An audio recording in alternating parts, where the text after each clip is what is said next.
for some reason, the Democratic Party, El David, thanks for the 1 bit, appreciate it. And for some reason, Walter Mondale, how do we pronounce it? Who was the vice president for Carter, ran for president, and for some reason, the Democratic Party was okay with that, despite Carter getting absolutely destroyed. You think Carter won 3 states, 4 states, maybe? Let me look here, actually. Yeah, he got 49 electoral votes.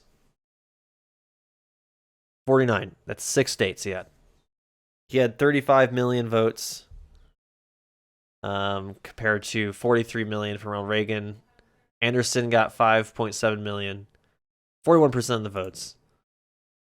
And for some reason, they're like, hey, maybe it was just Carter. Let's roll out Mondale from Minnesota.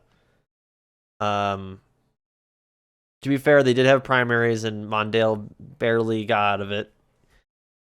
He beat Gary Hart, Jesse Jackson, who is pretty popular at the time. He also, his running mate was a first woman to be on a major party ticket, Geraldine Ferraro. But still, I don't know. I don't know if this was a good call to let the guy who was part of the administration that got landslide to run against one of the most popular presidents at the time, and one of the biggest electoral landslides ever. I don't know if that was smart or not, but we'll watch these debates and see if maybe Mondale was based and was saying some good stuff. We'll see.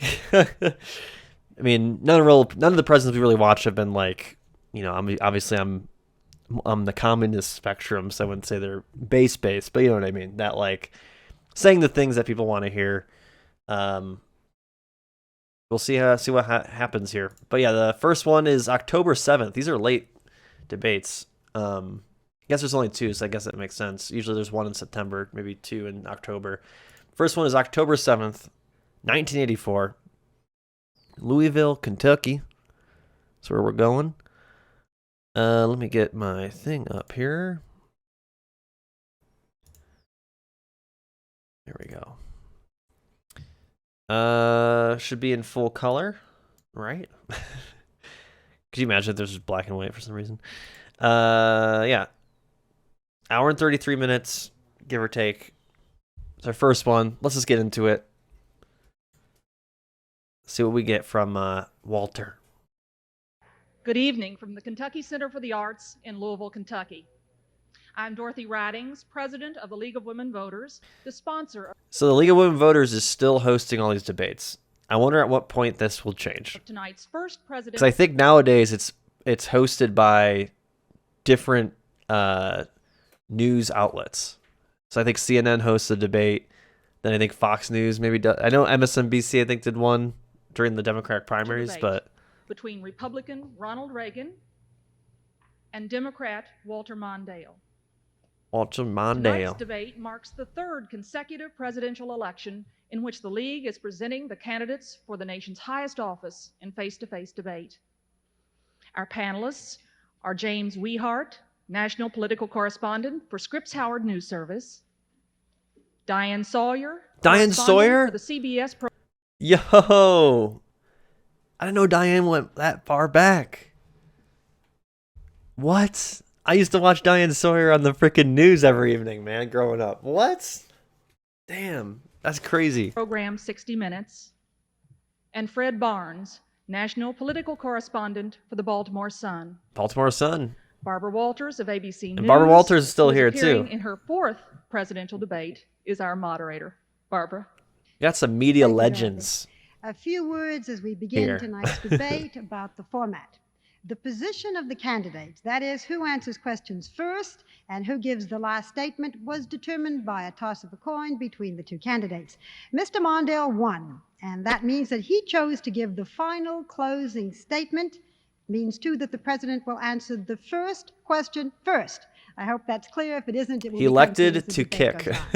Further, the candidates will be addressed. I wish they did the coin toss and will therefore be called live. Mr. President and Mr. Mondale. Since there will also be a second debate between the two presidential candidates tonight, we'll focus primarily on the economy and other domestic issues. The debate itself is built around questions from the panel.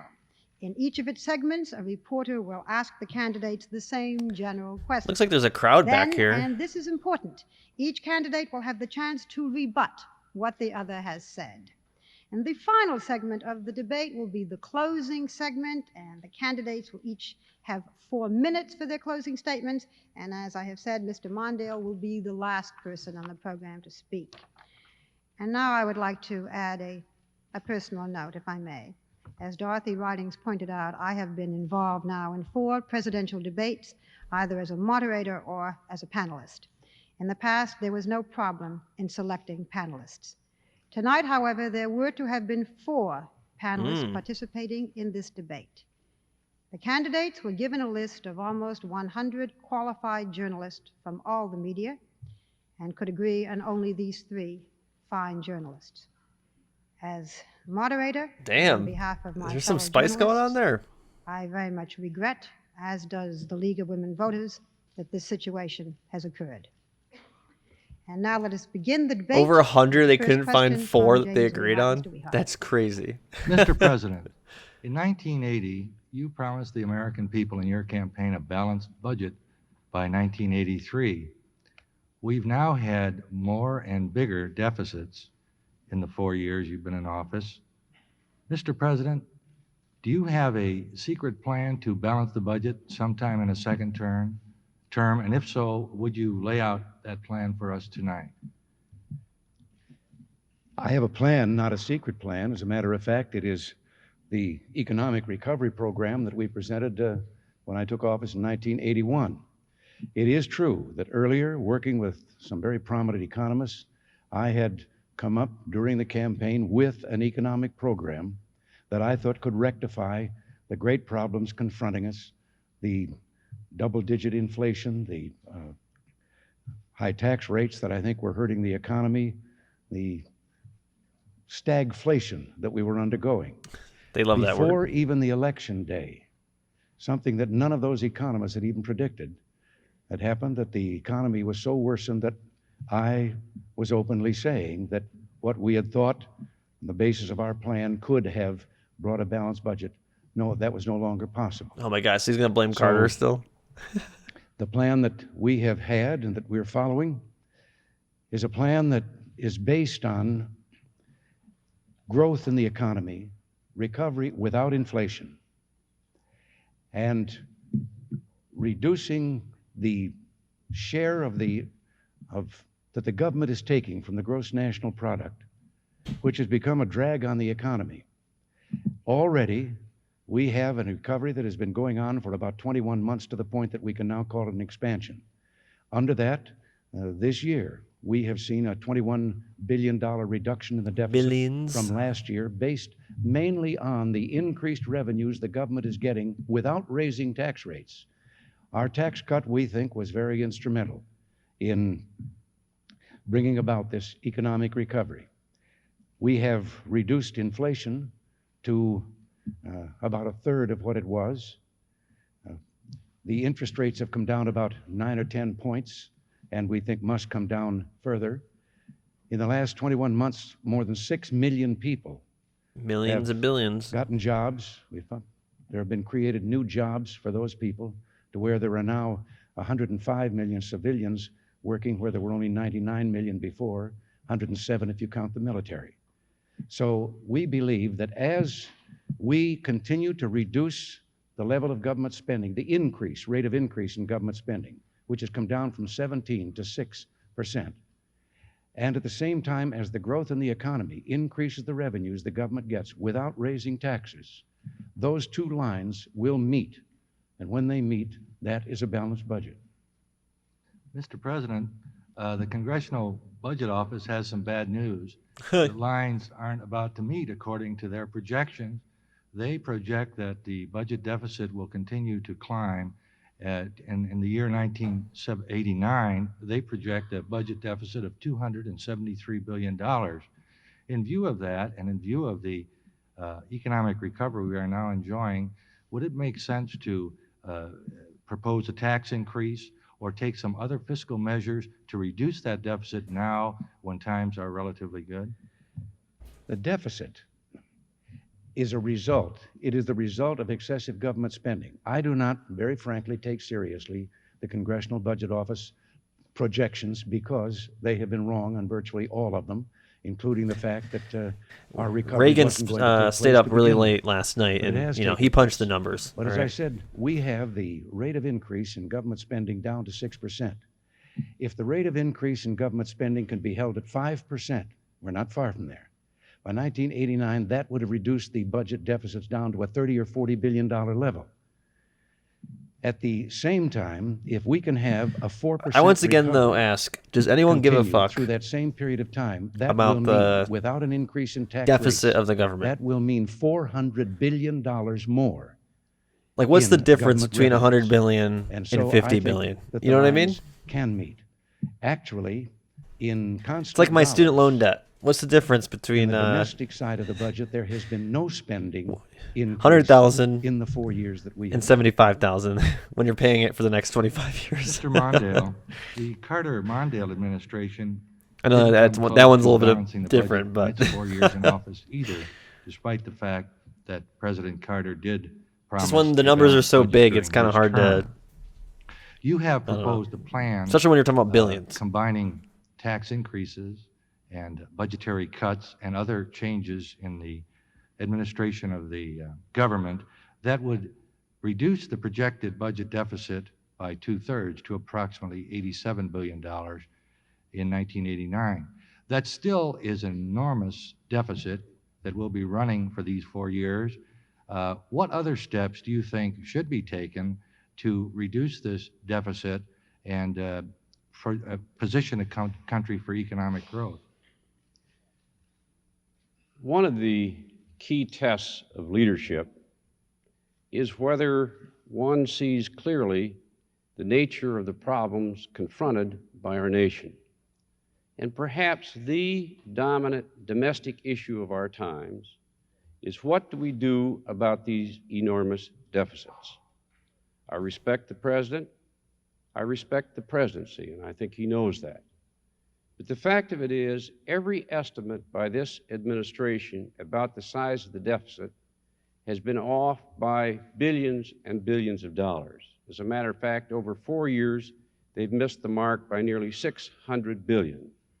We were told we would have a balanced budget. And also the other thing I always in say is when you start 1983, just saying it was numbers $200 and billion percentages, it's like deficit instead. it's hard to like Now remember. we have a major question facing the American people. All the as to debates that whether we've we had, will they're deal always with this throwing out deficit numbers, and it's like and get it down. I've never for met anybody the who's sake like, of a healthy recovery. you know, that they Virtually care about all those every different numbers or remember any of the economic numbers, analysis where they pull the that I've numbers heard from. of, including the distinguished Congressional Budget Office. I feel like you could just go which up there is and be respected like, by, yeah, I the think, economy's almost 10% everyone, below it needs to be. says that Just even say shit with like that. historically high levels of economic growth, we will suffer a $263 billion deficit. In other words, it doesn't converge, as the president suggests. It gets larger even with growth. What that means is that we will continue to have devastating problems with foreign trade. This is the worst trade year in American history by far. Our rural and farm friends will have continued devastation. Real interest rates, the real cost of interest, will remain very, very high. And many economists are predicting that we're moving into a period of very slow growth. He looks so much because the different when they economy zoom out is there. tapering off and Where it maybe isn't in as recession. HD. I get it down to a level below 2% of gross national product with a policy that's fair. I've stood up and told the American people that I think it's a real problem, that it can destroy long-term economic growth, and I've told you what I think should be done. I think this is a test of leadership, and I think the American people know the difference. Mr. Mondale, one other way to attack the deficit is further reductions in spending. The president has submitted a number of proposals to Congress to do just that, and in many instances, the House, controlled by the Democrats, has opposed them. Isn't it one aspect of leadership for prominent Democrats such as yourself to encourage responsible reductions in spending and thereby reduce the deficit? Absolutely, and I have proposed over $100 billion in cuts in federal spending over 4 years, but I am not going to cut it out of Social Security and Medicare and student assistance and things that people need. Okay, hold up. These people depend upon all. That was the first time we've heard claps. We've heard any sort of audience. I mean, we heard a couple laughs, like I said, in the debate with Carter versus Reagan, but I couldn't tell if that was from the audience or from the panelists. And it wasn't like loud as that. It was just like some, like that kind of stuff. They didn't say anything about like the audience not participating in the rules, at least not that I remember. And the other ones they did. They said, please do not, audibly respond in any way to what the candidates are saying. So that's our first time getting some claps. First time some audience participation. All of us for the little security that they have. And I'm not going to do it that way. And I go back and forth. Spending increase can be slowed. Certainly we can find. I go back and forth if it's if that is like fair or not, right? If like the audience is allowed to, I guess, participate in the debate, because you don't know if maybe everyone in the crowd is for one candidate already going in or not, and how that might influence people who are watching to be like, hey, I like what they said, but everyone's booing. You know what I mean? Yeah, I don't know. It's like, the peer pressure of it a little bit. Find a coffee pot that costs something less than $7,000. And there are other ways of squeezing this budget without constantly picking on our senior citizens and the most vulnerable in American life. And that's why the Congress, including the Republicans, have not gone along with the president's recommendations. I would like to ask the audience, please, to refrain from applauding either side. It just takes away from the time for your candidates. And now it is time for the rebuttal. Mr. President, 1 minute. Okay, maybe they got called out. Yes, I don't believe that Mr. Mondale has a plan for balancing the budget. He has a plan for raising taxes. And as a matter of fact, the biggest single tax increase in our nation's history took place in 1977. And for the 5 years previous to our taking office, taxes doubled in the United States, and the budget's increased $318 billion. So there is no ratio between taxing and balancing a budget. Whether you borrow the money or whether you simply tax it away from the people, you're taking the same amount of money out of the private sector unless and until you bring down government's share of what it is taking. With regard to Social Security, I hope there will be more time than just this minute to mention that, but I will say this. A president should never say never, but I'm going to violate that rule and say never. I will never stand for a reduction of the Social Security benefits to the people that are now getting them. No clapping. Mondale? No clapping. Well, that's exactly the commitment that was made to the American people in 1980. He would never reduce benefits. And of course, what happened right after the election is they proposed to cut Social Security benefits by 25%, reducing the adjustment for inflation, cutting out minimum benefits for the poorest on Social Security, removing educational benefits for dependents whose widows were trying to get them through college. Everybody remembers that. People know what happened. There's a difference. I have fought for Social Security and Medicare and for things to help people who are vulnerable all my life, and I will do it as President of the United States. Thank you very much. We'll now begin with segment. She warned them once, but now they're clapping every time. Mr. President, Mr. Mondale. The public opinion polls do suggest that the American people are most concerned about the personal leadership characteristics of the two candidates, and each of you has questioned the other's leadership ability.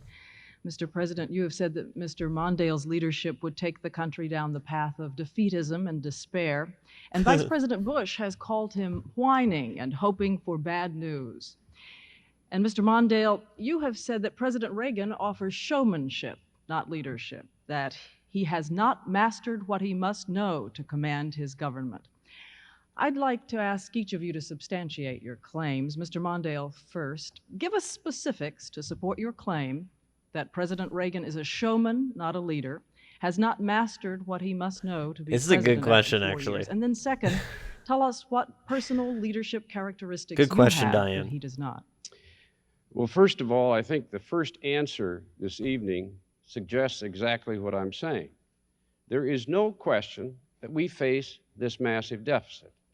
And almost everybody agrees, unless we get it down, the chances for long-term healthy growth are nil. And it's also unfair to dump these tremendous bills on our children.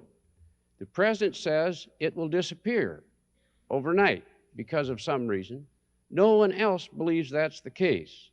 I do, and I'm standing up to the issue with an answer that's fair. I think that's what leadership is all about.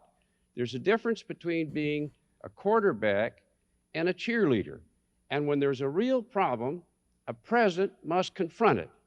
What I was referring to, of course, in the comment that you referred to, was the situation in Lebanon. Now, for 3 occasions, one after another, our embassies were assaulted in the same way by a truck with demolitions. The first time, and I did not criticize the president because these things can happen once and sometimes twice. The second time, the barracks in Lebanon were assaulted, as we all remember. There was 2 or 3 commission reports, recommendations by the CIA, the State Department, and the others. And the third time, there was even a warning from the terrorists themselves. Now, I believe that a president must command that White House and those who work for him. It's the toughest job on earth. And you must master the facts and insist that things that must be done are done. I believe that the way in which I will approach the presidency is what's needed, because all my life, that has been the way in which I have sought to lead. And that's why in this campaign, I'm telling you exactly what I want to do. I am answering your questions. I am trying to provide leadership now before the election so that the American people can participate in that decision.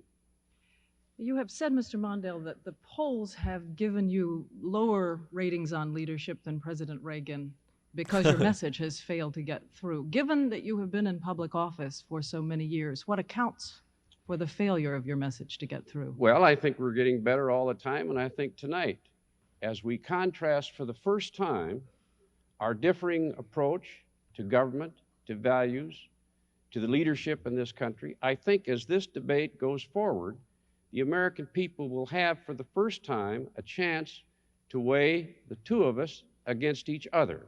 And I think as a process, as a part of that process, what I am trying to say will come across, and that is that we must lead, we must command, we must direct, and a president must see it like it is. He must stand for the values of decency that the American people stand for. And he's doing a lot of vague buzzwords, you know what I mean? Try to control these nuclear weapons. Being vague and using buzzwords. Lead this world toward a safer world. We need to lead, we need to do better. But he's not giving too many examples. The issue is leadership in personal terms. First, do you think, as Vice President Bush said, that Mr. Mondale's campaign is one of whining and hoping for bad news? And second, what leadership characteristics do you possess that Mr. Mondale does not? Well, whether he does or not, let me suggest my own idea about the leadership factor, since you've asked it. And incidentally, I might say that with regard to the 25% cut to Social Security, before I get to the answer to your question, the only 25% cut that I know of was accompanying that huge 1977 tax increase was a cut of 25% in the benefits oh my God. for every American who it was actually you after 1916. Now, leadership. First of all, I think you must have some principles you believe in. In mine, I happen to believe in the people and believe that the people are supposed to be dominant in our society.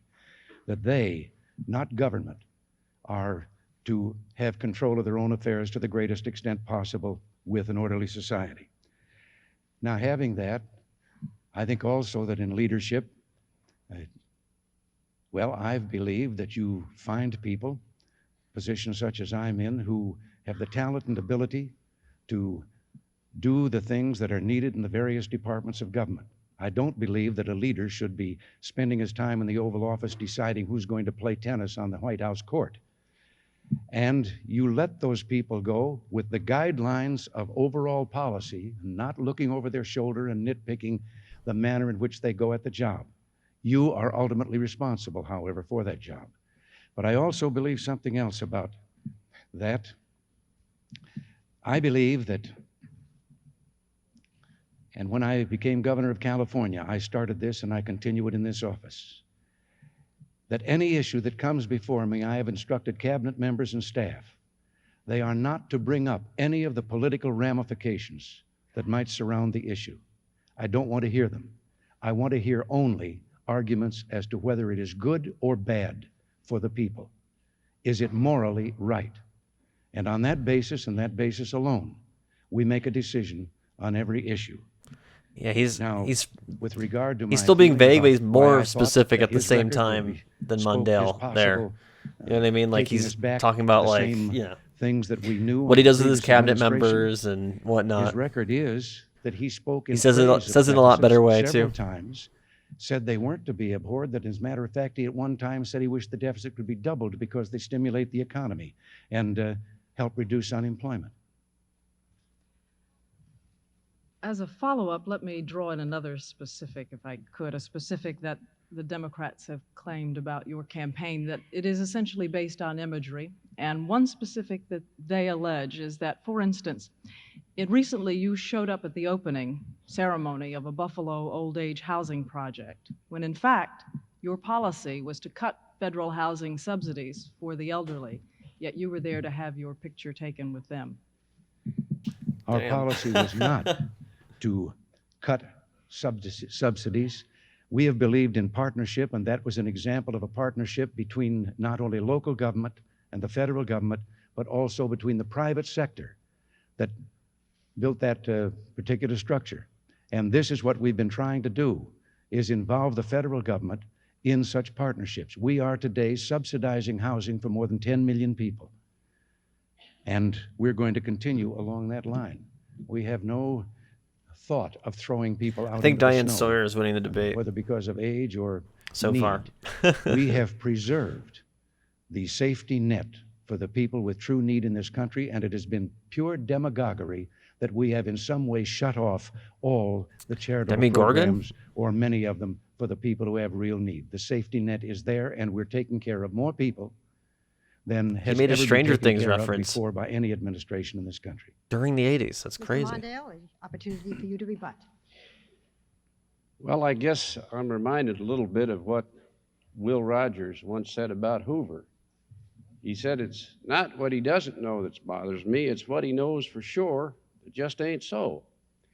The fact of it is, we got some the laughs. President's budget sought to cut Social Security by 25%. It's not an opinion, it's a fact.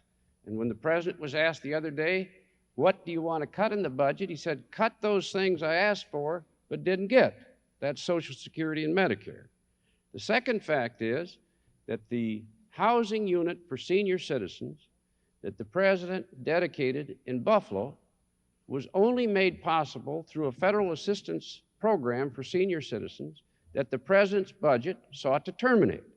So if he'd had his way, there wouldn't have been any housing project there at all. This administration has taken a meat cleaver out in terms of federal assisted housing, and the record is there. We have to see the facts before we can draw conclusions. Mr. President. Well, let me just respond with regard to Social Security. When we took office, we discovered that the program that the Carter-Mondale administration had said would solve the fiscal problems of Social Security for the next 50 years wouldn't solve them for 5. Social Security was due to go bankrupt before 1983. Any proposals that I made at that time were at the request of the chairman, a Democrat of one of the leading committees, who said we have to do something before the program goes broke and the checks bounce. And so we made a proposal. And then in 1982, they used that proposal in a demagogic fashion for the 1982 campaign. And 3 days after the election in 1982, they came to us and said, Social Security, we know, is broke. Indeed, we had to borrow $17 billion to pay the checks. And then I asked for a bipartisan commission, which I'd asked for from the beginning, to sit down and work out a solution. And so the whole matter of what to do with Social Security has been resolved by bipartisan legislation, and it is on a sound basis now for as far as you can see into the next century. Mr. President, we begin segment number 3 with Fred Barnes. Mr. President, would you describe your religious beliefs, noting particularly whether you consider yourself a born-again Christian, and explain how these beliefs affect your presidential decisions? Well, I was born-again Christian. Raised to have a faith and a belief and have been a member of a church since I was a small boy. In our particular church, we did not use that term, born again, so I don't know whether I would fit that particular term. But I have, thanks to my mother, God rest her soul, the firmest possible belief and faith in God.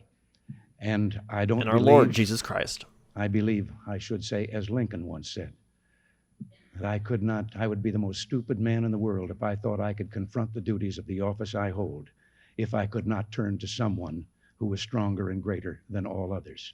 And I do resort to prayer. At the same time, however, I have not believed that prayer should be introduced into an election or be a part of a political campaign or religion. A part of that campaign. So interesting hearing As a matter that. of fact, I think religion became a part of this campaign when Mr. Mondale's running mate said I wasn't a good Christian.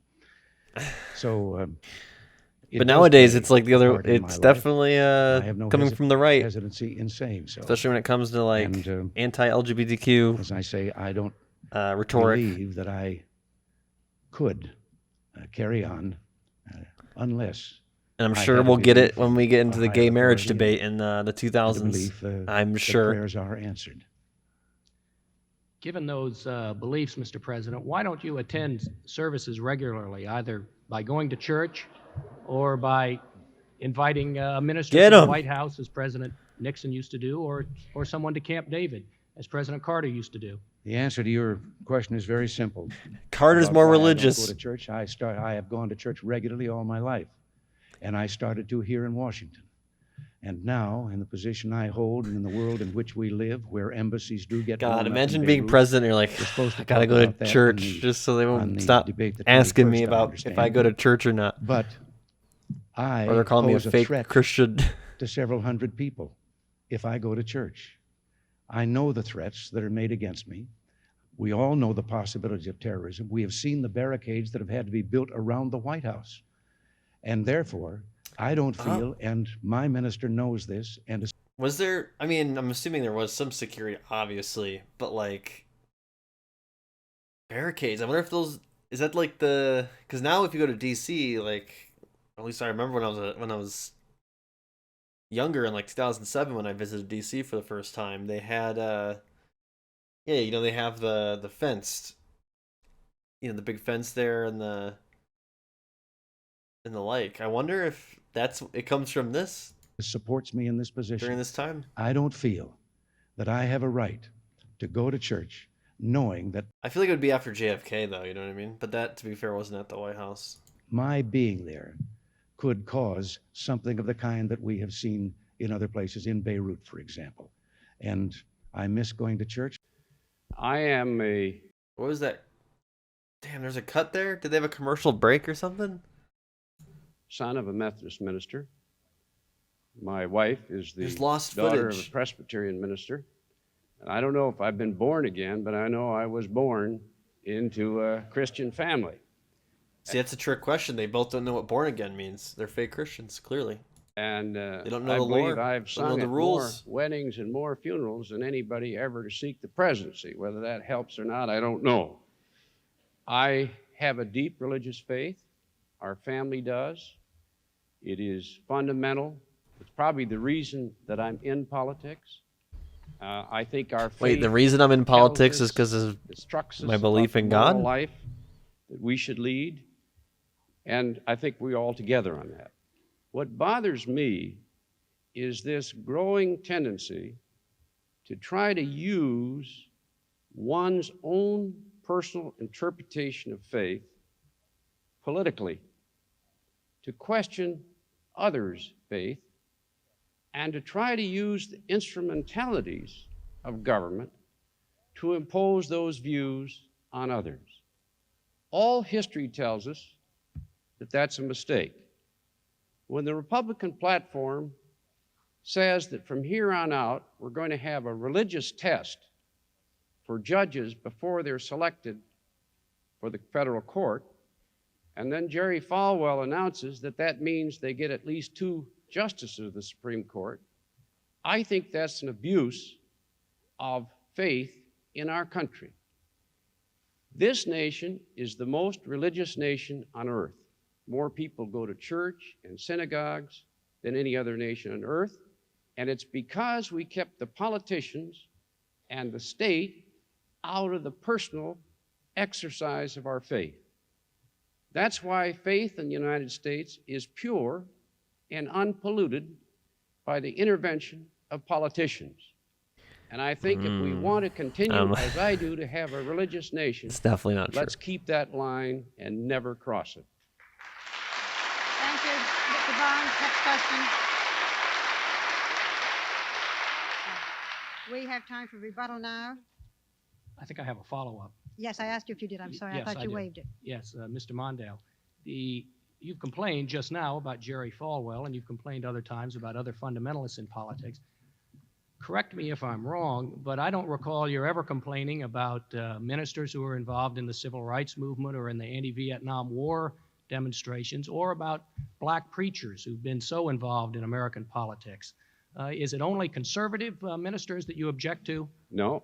What I object to, Oh man. what I object to I'm is telling you, someone- the media, I don't know, we'll get to their debates, maybe I'm misremembering, but I feel like modern debates, and I mean like the last 10 years, the panel doesn't do gotchas against the presidential debates or against the presidential candidates anymore. But I feel like the last couple we've had, they're not afraid to dish it out towards the candidates on both sides. seeking to use his faith to question the faith of another, or to use that faith and seek to use the power of government to impose it on others. A minister who is in civil rights or in the conservative movement, because he believes his faith instructs him to do that, I admire. The fact that the faith speaks to us and that we are moral people, hopefully, I accept and rejoice in. It's when you try to use that to undermine the integrity of private political or private religious faith and the use of the state is where, for the most personal decisions in American life, that's where I draw the line. Thank you. Now, Mr. President, rebuttal. Yes, it's very difficult to rebut because I find myself in so much agreement with Mr. Mondale. I, too, want that wall that is in the Constitution of separation of church and state to remain there. The only attacks I have made are on people who apparently would break away at that wall from the government side, using the government, using the power of the courts and so forth, to hinder that part of the Constitution that says the government shall not only not establish a religion, it shall not inhibit the practice of religion. And they have been using these things to have government, through court orders, inhibit the practice of religion. A child wants to say grace in a school cafeteria, and a court rules that they can't do it because it's school property. These are the types of things that I think have been happening. This is in like kind of early secular culture way, wars shit right here. that have been eroding that separation, and I am opposed to that. With regard to a My kid platform can't and pray in Supreme Court, school. I can only say one thing about that. When I honestly, supported if one it even member of the happened, Supreme Court, if this Sandra Day situation O'Connor. even happened, it's I'll probably more stand on like record on maybe that, and like if I people were have the picking opportunity to on appoint any more, the I'll do it person the same doing manner that I grace did during selecting school her. lunch. It probably wasn't Mondale, you're said that they rebuttal. can't do it. It's probably just like other kids being dicks about it. platform to which the president refers, I highly in doubt fact, people are like, hey, you can't calls do this for a here. religious No test teachers or anything in the stopping that. selection I doubt of it. judges. And Jerry Falwell says that means we get 2 or 3 judges. And it would involve a religious test for the first time in American life. Let's take the example that the president cites. I believe in prayer. My family prays. We've never had any difficulty finding time to pray. But do we want a constitutional amendment adopted of the kind proposed by the president that gets the local politicians into the business of selecting prayers that our children must either recite in school or be embarrassed and asked to excuse themselves? Who would write the prayer? What would it say? How would it be resolved when those disputes occurred? It seems to me that a moment's reflection. Well, don't worry, we'll do the tells you Pledge why of the United Allegiance States Senate instead, turned okay? that amendment down, because Don't it worry. will undermine the practice of honest faith. We'll do in the our Pledge of country Allegiance every by day politicizing it. We don't over want the that. PA and make everyone stand. And if you don't, the teacher will get mad at you. Begin again with Jim Weehart. Jim? After that discussion, this may be like going from the sublime to the ridiculous, but here goes. I have a political question for you, Mr. Mondale. Polls indicate a massive change in the electorate away from the coalition that has long made the Democratic Party a majority. Blue-collar workers, young professionals, their children, and much of the middle class now regard themselves as independents or Republican instead of Democrats, and the gap, the edge the Democrats had in party registration seems to be narrowing. I'd like to ask you, Mr. Mondale, what is causing this? Is the Democratic Party out of sync with the majority of Americans? And will it soon be replaced as a majority party by the Republicans? What do you think Yes. needs to be done about it as a Democrat? My answer is that this campaign isn't over yet. And when people vote, It will be I for think at you're least gonna another see a 10 very years. strong verdict by the American people that they favor the approach that I'm talking about. The American people want arms control. They don't want this arms race. And they don't want this deadly new effort to bring weapons into the heavens. And they want an American foreign Well, that's right. We policy wanted to put like a that nuke in the leads sky on a towards satellite or safer whatever. world. The American people see this debt, and they know it's got to come down. And if it won't come down, the economy is going to slow down, maybe go into a recession. They see this tremendous influx and swamp. Yeah, we've been up for 55 foreign minutes. imports in What's this up, country. BCZ? It's cost over 3 million jobs, given farmers the worst year in American history, and they know this debt must come down as well because it's unfair to our children. The American people want this environment protected. They know that these toxic waste dumps should have been cleaned up a long time ago. And they know that people's lives and health are being risked because we've had an administration that has that been Mondale? It totally is. insensitive It to is. the law and the demand for the protection of the environment. The American people Minnesota. want their children educated. They want to Minnesota. get our edge back in science, and they want a I can't really do a Minnesota policy accent. headed by the president that helps close this gap that's widening Go to between the United Duluth. States and Europe and Japan. The American people want to keep opening How about them doors. Vikings? They want those civil rights laws I don't think I'm enforced. doing it. They want the Equal Rights Amendment ratified. They want equal pay for comparable effort for women. And they want it because they've understood from the beginning that when we He smiled a open couple doors, times. we're all strong. He did laugh. Just as He we told a were joke, at and the Olympics. crowd laughed with him. I think as you make the case, the American people will increasingly come to our cause. Mr. Mondale, isn't it possible that the American people have heard your message and they are listening, but they are rejecting it? Well, tonight we had the first debate Yeah. over the deficit. The president says it'll disappear automatically. I've said it's going to take some work. I think the American people will draw their own conclusions. Secondly, I've said that I will not support the cuts in Social Security and Medicare and the rest that the president has proposed. The president answers that it didn't happen. I'll say Mondale's more or if it charismatic, did, though, it was than resolved Carter, later in a commission. at the very least. As the record develops, I think it's going to become increasingly clear that what I am saying and where I want to take this country is exactly where the country wants to go, and the comparison of approaches is such that I think will lead to further strength. Mr. President, you and your party are benefiting from what appears to be an erosion of the old Democratic coalition. But you have not laid out a specific agenda to take this shift beyond. I don't know how you November lose as 6th. bad as he did. What is your program for America?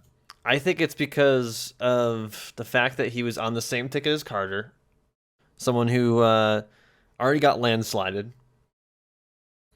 You know what I mean? That I feel like people are probably like, is it just Carter again? And the one guy here, I think it was this guy, was saying it was like the Democratic Party, used to have a big coalition for, through the 50s and 70s, and, the party membership has dropped. A lot more people are independent. They've lost, like, the union worker vote, which I believe, because I feel like even to this day, a lot of union workers and whatnot are more right-leaning than anything. I just feel like it's a combination of those things, and then the fact that the Reagan economy was working kind of well at the time, at least for what felt like it, right? Like he said, to be fair too, when Carter started, it was probably the worst the economy has been in since the Great Depression. So, you know what I mean? Like, I feel like there's a lot of stuff to just correlate to that. For the next decade. I just think the connection from Mondale to Carter is too strong. I don't know. He barely won, though, the primary, to be fair. So I think that probably didn't help either. I am running on the record. I think sometimes Mr. Mondale's running away from his. But I'm running on the record of what we have asked for. We'll continue to try and get things that we didn't get in a program that has already brought the rate of spending of government down from 17% to 6.1%. A program of returning authority and autonomy to the local and state governments that has been unjustly seized with the federal government. And you might find those words in a Democratic platform of some years ago. I know because I was a Democrat at that time. And I left the party eventually because I could no longer follow the turn in the Democratic leadership that took us down an entirely different path, a path of centralizing authority in the federal government, lacking trust in the American people. I promised when we took office that we would reduce inflation. We have, to 1/3 of what it was. I promised that we would reduce taxes. We did, 25% across the board. That barely held even with, if it did that much, with the gigantic tax increase imposed in 1977. But at least it took that burden away from them. I said that we would create jobs for our people, and we did, 6 million in the last 20 or 21 months. I said that we would become respected in the world. I was looking up how many deaths from like the aid crisis. Defense to the place that we could deal on the world scene and then seek. There was in the 80s, because I know that was a big thing under Reagan. Hopefully, that Reagan just ignored it. An elimination of nuclear weapons. We have done that. All of the things that I said we would do, from inflation being down, interest rates being down, and it really started to spike around falling. All of those things around now. And I think this is so something 84, 85, it started to go up. Obviously, it hit big numbers once we got into the 90s. But we had a commission that came in a year ago with a recommendation on education, on excellence in education. And today, without the federal government being involved, other than passing on to them, the school districts, the words from that commission, we find 35 states with task forces now dealing with their in 1984, Ronald Reagan has not mentioned the word AIDS in public. The curriculum to now have forced, despite the CDC teaching of warning blood banks of a possible problem with the blood supply in 1983. In the college entrance exams for the first time in some 20 years. So I think that many In Democrats 1983, there was an seen the estimated same around thing this 2,304 Democrats people saw. died of The AIDS. leadership isn't taking us where we want to go. 1984 Mr. was President, estimated there's a- 4,251. Much of what you said. Yeah, Live Aid was affects the 1984, quality of that's life true. of many Americans, their income, the way they live, and so forth. But there's an aspect of Was quality Live of Aid life that for lies beyond specifically AIDS? the private sector, which Or was has that just to a do with random our charity, though? neighborhoods, our cities, our streets, our parks, our environment. That was to In fight those famine areas, in Ethiopia, not I have AIDS, a I difficulty guess. seeing what your program is and That's what what Google you always feel says. the federal responsibility is in these areas of the quality of life in the public sector that affects That was everybody. And 1985. even enormous wealth by one individual can't create the Regardless. kind of environment that he might like. There are tasks that government I want to look up legitimately should enforce. inflation rate. And tasks that government performs well, and you've named some of them. 1984. Crime has come down the last 2 years for the first Yeah, the inflation time rate was in many, many 3.2%. decades that it has come down, or since we pretty kept good. records, 2 consecutive years. For and last year America. it came down, the biggest drop in crime that we've had. I think that we've had something to do with that, just as we have with the drug problem nationwide. The environment, yes, I feel as strongly as anyone about the preservation of the environment. When we took office, we found that the national parks were so dirty and contained so many hazards, lack of safety features, that we stopped buying additional parkland until we had rectified this with what was to be a 5-year program, but it's just about finished already, $1 billion, and now we're going back to budgeting for additional I guess the lands for unemployment our rate parks. actually kept going up. In We 1982, it was have at added millions of 10.8%. acres to the wilderness Nice lands, haircut, thank to you. the I know I was wearing a hat the last couple times game because my hair was refuges. a little too long. I think that I try we're to out in front of most. try not to get a haircut I too see the often red light is blinking, because so it's I a little can't pricey. continue, but I got more. Because I go to a nicer Well, you have a place. chance when your rebuttal time comes up, perhaps. How you Mr. doing, though, President. Mr. comrade? Mondale, now it's your turn for rebuttal. The president says that when the Democratic Party made its turn, he left it. The year that he decided we had lost our way Good. was the year that John F. Kennedy was running against Richard Nixon. I was chairman of Minnesotans for Kennedy. There is his Minnesota President Reagan accent. was chairman of a thing called Democrats for Nixon.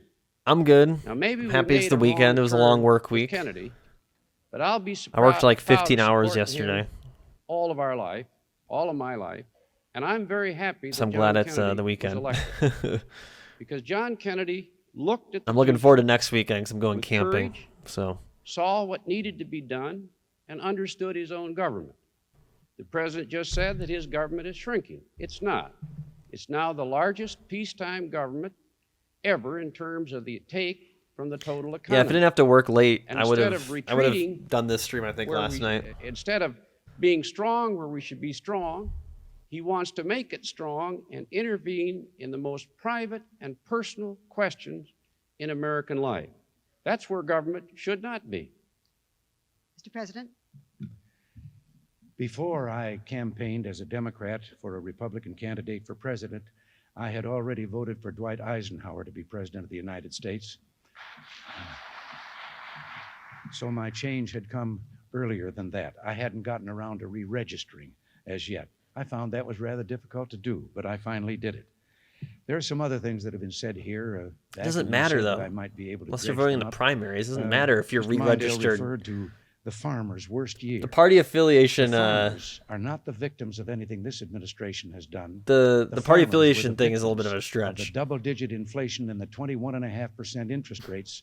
Like of I don't. the, It doesn't matter Carter unless you're Mondale voting in the administration primaries. And and I don't know the about the '80s, but grain I know embargo, nowadays a lot of states which it doesn't matter. destroyed our reliability nationwide. As Well, I a guess that's not supplier. true.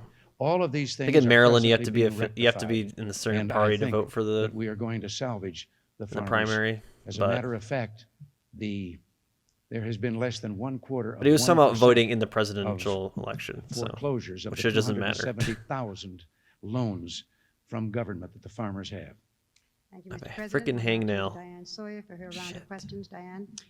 And I'd like to turn to an area that I think few people enjoy discussing, but that we probably should. This clown's tonight reason I because can't the can't positions have a of the two belt-fed candidates machine are gun. so clearly Who? different and lead to very different Reagan? policy consequences, and that is abortion and right to Or life.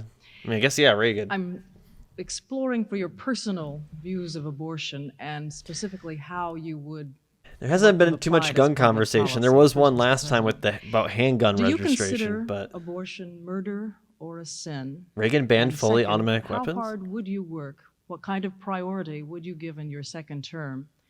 Legislation to make abortion illegal, and specifically, would you make certain Kentucky, you as your cannot vote party for the opposing platform party. urges that federal justices that you appoint I think that's be why a lot of people are pro-life? independent too. I have believed that in the appointment of judges that all that was specified in the party platform was that they they respect the sanctity of human life. Now that I would want to see in any judge. Oh and my with God, regard they're to gonna be like, any issue having to as do soon as with the human baby has a life. heartbeat, But with it's regard to abortion, life or whatever. and I have a feeling that there's been some reference without naming it here in the remarks of Mr. Mondale, tied to injecting religion into government. Here With it me, comes. Here it abortion comes. is not a problem of religion. It's a problem of the Constitution. I believe that until and unless someone can establish that the unborn child is not a living human being, then that child is already protected by the Constitution, which guarantees life, liberty, and the pursuit of happiness to all of us. And I think that this is what we should concentrate on, is trying. Whoa. I know there was weeks and weeks of testimony before a Senate committee. Oh, film broke. There were medical authorities. There were religious, there were clerics there. Everyone talking about this matter. As soon as Roe v. Wade passed, dude, And at the end the of all Republicans of been it, trying to go after it not ever one since. shred of evidence was introduced that the unborn child was not alive. We have seen premature births that are now grown up, happy people going around. Also, there is a strange dichotomy. And in this whole 90% position of about abortions our court's happen in the ruling first that trimester, not the abortion is third. not the taking of a human life. So they In love to use this California, example, some but time that ago, applies to like a less man than 10% beat of a woman abortions. so savagely that her unborn child was born dead with a fractured skull. And the California state legislature unanimously passed a law that was signed by the What is then happening with the Democratic film? government, signed a law He's getting that said that any man who so abuses a pregnant woman that he causes the death of her unborn child shall be charged with murder. Now, isn't it strange that that same woman could have taken the life of her unborn child and it was abortion and not murder? But if somebody else There's this does it, one specific that's murder. scenario where my and argument it works, recognizes it used the term potentially. death of the unborn child. When did the this hospitals start has doing been my abortions? feeling about abortion, that we I have don't a think, I problem mean, now I to think there's, determine. there's And all the evidence so far comes down on the there's side Planned Parenthood and of stuff. the I'm not sure unborn about child being a living abortion human being. access at hospitals. I'm assuming there's some that do it. Two-part follow-up. I think it's a take it from state-by-state what you said thing, about too. The platform then that you don't regard the language and don't regard in your own appointments abortion position a test of any kind for justices that it should be, and also, if abortion is made illegal, how would you want it enforced? Who would be the policing units that would investigate? We'd have a and would SWAT you team want the- kick down every the women goddamn who door. have abortions to be prosecuted? The laws regarding that always were state laws. It It's was crazy only he's when just the saying that, Supreme like, Court yeah, handed women down a should be decision tried that for the federal murder. government, intervened That's what he in just always said. been state Women should be policy. tried for The murder who laws get against abortions. murder are Crazy. state laws. So I would think that this would be the point of enforcement. But hey, let's take religion on out of this. politics, right? Um, Because that their idea of conception of life I- comes from his religion. When as I life say, I starts, feel comes from that his we have religion, a problem not from here, science. to resolve, and no one has approached it from that matter. It does not happen that the church that I belong to had that as part of its dogma. I know that some churches do. Now, it is a sin if you're taking a human life. On the same time, in our Judeo-Christian tradition, we recognize the right of taking human life in self-defense. And therefore, I've always believed that a mother, When abortion started as like a medical medically, thing, I mean, I'm it is sure, I determined am that sure, her life as is at long as risk humans if have she goes through with existed, pregnancy, abortions she have has a right existed. then to take the life of even her own unborn child in defense of her own. I'm sure. Mr. Mondale, to turn to you, do you consider Just not in the abortion ways a that, murder maybe or we a do it sin? medically now. And bridging from what President Reagan said, he has written that if society doesn't know whether human life in fact does begin at conception, as long as there is a doubt that the unborn Well, no, he child was should saying at least be earlier given the benefit that of the doubt, a and that man there was should be charged protection for the unborn murdering child. This is one of the most murdering the baby of the woman who had the miscarriage. And he's saying it's as bad as if that woman, that same woman, I think your questions, however, got an abortion to not have that baby. Probably no way he's equating the same thing. Should or could answer this question in every individual case. And yeah, miscarriage can kill a mother, but of the American people. The Constitution, the way he described it basically is saying that women should be tried for murder if they get an abortion. To have an abortion if she raped, I mean, it's flawed or for sure. Suffered from incest. Is it really the view of the American people, however you feel on the question of abortion, that government ought to be reaching into your living rooms and making choices like this? I think it cannot work, won't work, and will lead to all kinds of cynical evasions of the law. Do you not think the murder of a pregnant woman should be one or two murders? Serious question. The disadvantage will go I mean, I think murder is wrong. As they used to do. So it's like, I think these questions are like inherently personal and moral. And every I don't think it's a fair thing to is different. There's difference because they probably the reason they're probably pregnant is probably because they wanted to have the kid. So if you want to charge them for murder for two people, go for it. But that doesn't mean that when a woman gets an abortion that she's a murderer. Now the example that the president cites has nothing to do with abortion. You know, somebody went to a woman and nearly killed her. That's always been a serious crime, and always should be a serious crime. But how does that? And there's a difference between what's happening in the third trimester versus what's happening in the first trimester, where, like I said, over 90% by judges who've been of abortions happen because in the first they trimester. will agree to find the person guilty. I don't think so, and I think it's going in exactly the wrong direction. In America, on basic moral questions, we have always let the people decide in their own personal lives. At the end of the day, I'm not a woman. We haven't felt so I cannot give birth, so it doesn't really. To me, it shouldn't matter what I have think. Our point of view.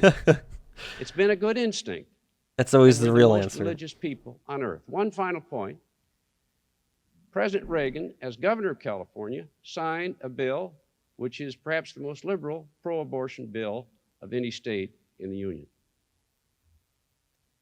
But if I can get you back for a moment on my point, which you've had was fish eggs? Ugh, I don't even like fish normally. I can't imagine eating fish eggs. First of all, at what point do you believe that human life begins in the growth of a fetus? And second of all, you said that government shouldn't be involved in the decisions. Yet there are those who would say that government is involved, and the consequence of involvement was 1.5 million abortions not knowing when in 1980. Anything. And how do you feel about that? The basic decision of the Supreme Court is that each person has to make this judgment in her own life. Right. And that's the way it's been done. And it's a personal and private moral judgment. I don't know. Is Reagan winning? To win. I don't think he's doing as good in this debate as the other ones. Simple either. But I don't think he's losing. I really think Diane Sawyer is winning. And if it's rape, because she has good questions. How do you draw moral judgments on that? If it's incest, how do caviar, you draw sturgeon, moral fish judgments eggs? on that? What? Does every woman in America have to present herself before some judge picked by Jerry Falwell to clear her personal judgment? It won't work. Trollamore, I did record all of these. I will upload them on YouTube. And I also did, because for whatever reason, I don't know if it's on by default. I didn't turn it on. But Twitch has that new thing where like your past recordings on Twitch, your past broadcasts, like don't publish. I just published all the last 5 or whatever for each debate. So if you ever want to throw it on in the background talk to the audience. In the future, it should be there. I need to make them highlights though. I gotta remember to do that. Of you to applaud sometimes louder, less loud, and I ask you as people who are invited. Okay, this is the second time the crowd's getting yelled at, and this is also like I mentioned at the top. This is the first time, really, that I feel like we've had crowd participation at the debates. There was the one last one with Carter versus Reagan in 1980 there, where there was some laughs, and like I said, I don't remember if it was from the audience or from the panelists or both, but it was a lot quieter. It wasn't as distracting, probably for them. But But yeah, they're getting yelled at. But they've been cheering and clapping. Here and polite. I wonder if they just give up and just let that be a new thing People to be thanked. after this. We have our time now for rebuttal. Mr. President. Yes. Well, with regard to this being a personal choice, isn't that what a murderer is insisting on? Oh my God. His or her right to kill someone because of whatever fault they think justifies that. God Now, damn it. I'm Shut up. not capable, and I don't think you are, any of us, to make this determination that must be made with regard to human life. I am simply saying that Then why are you talking about it? I believe.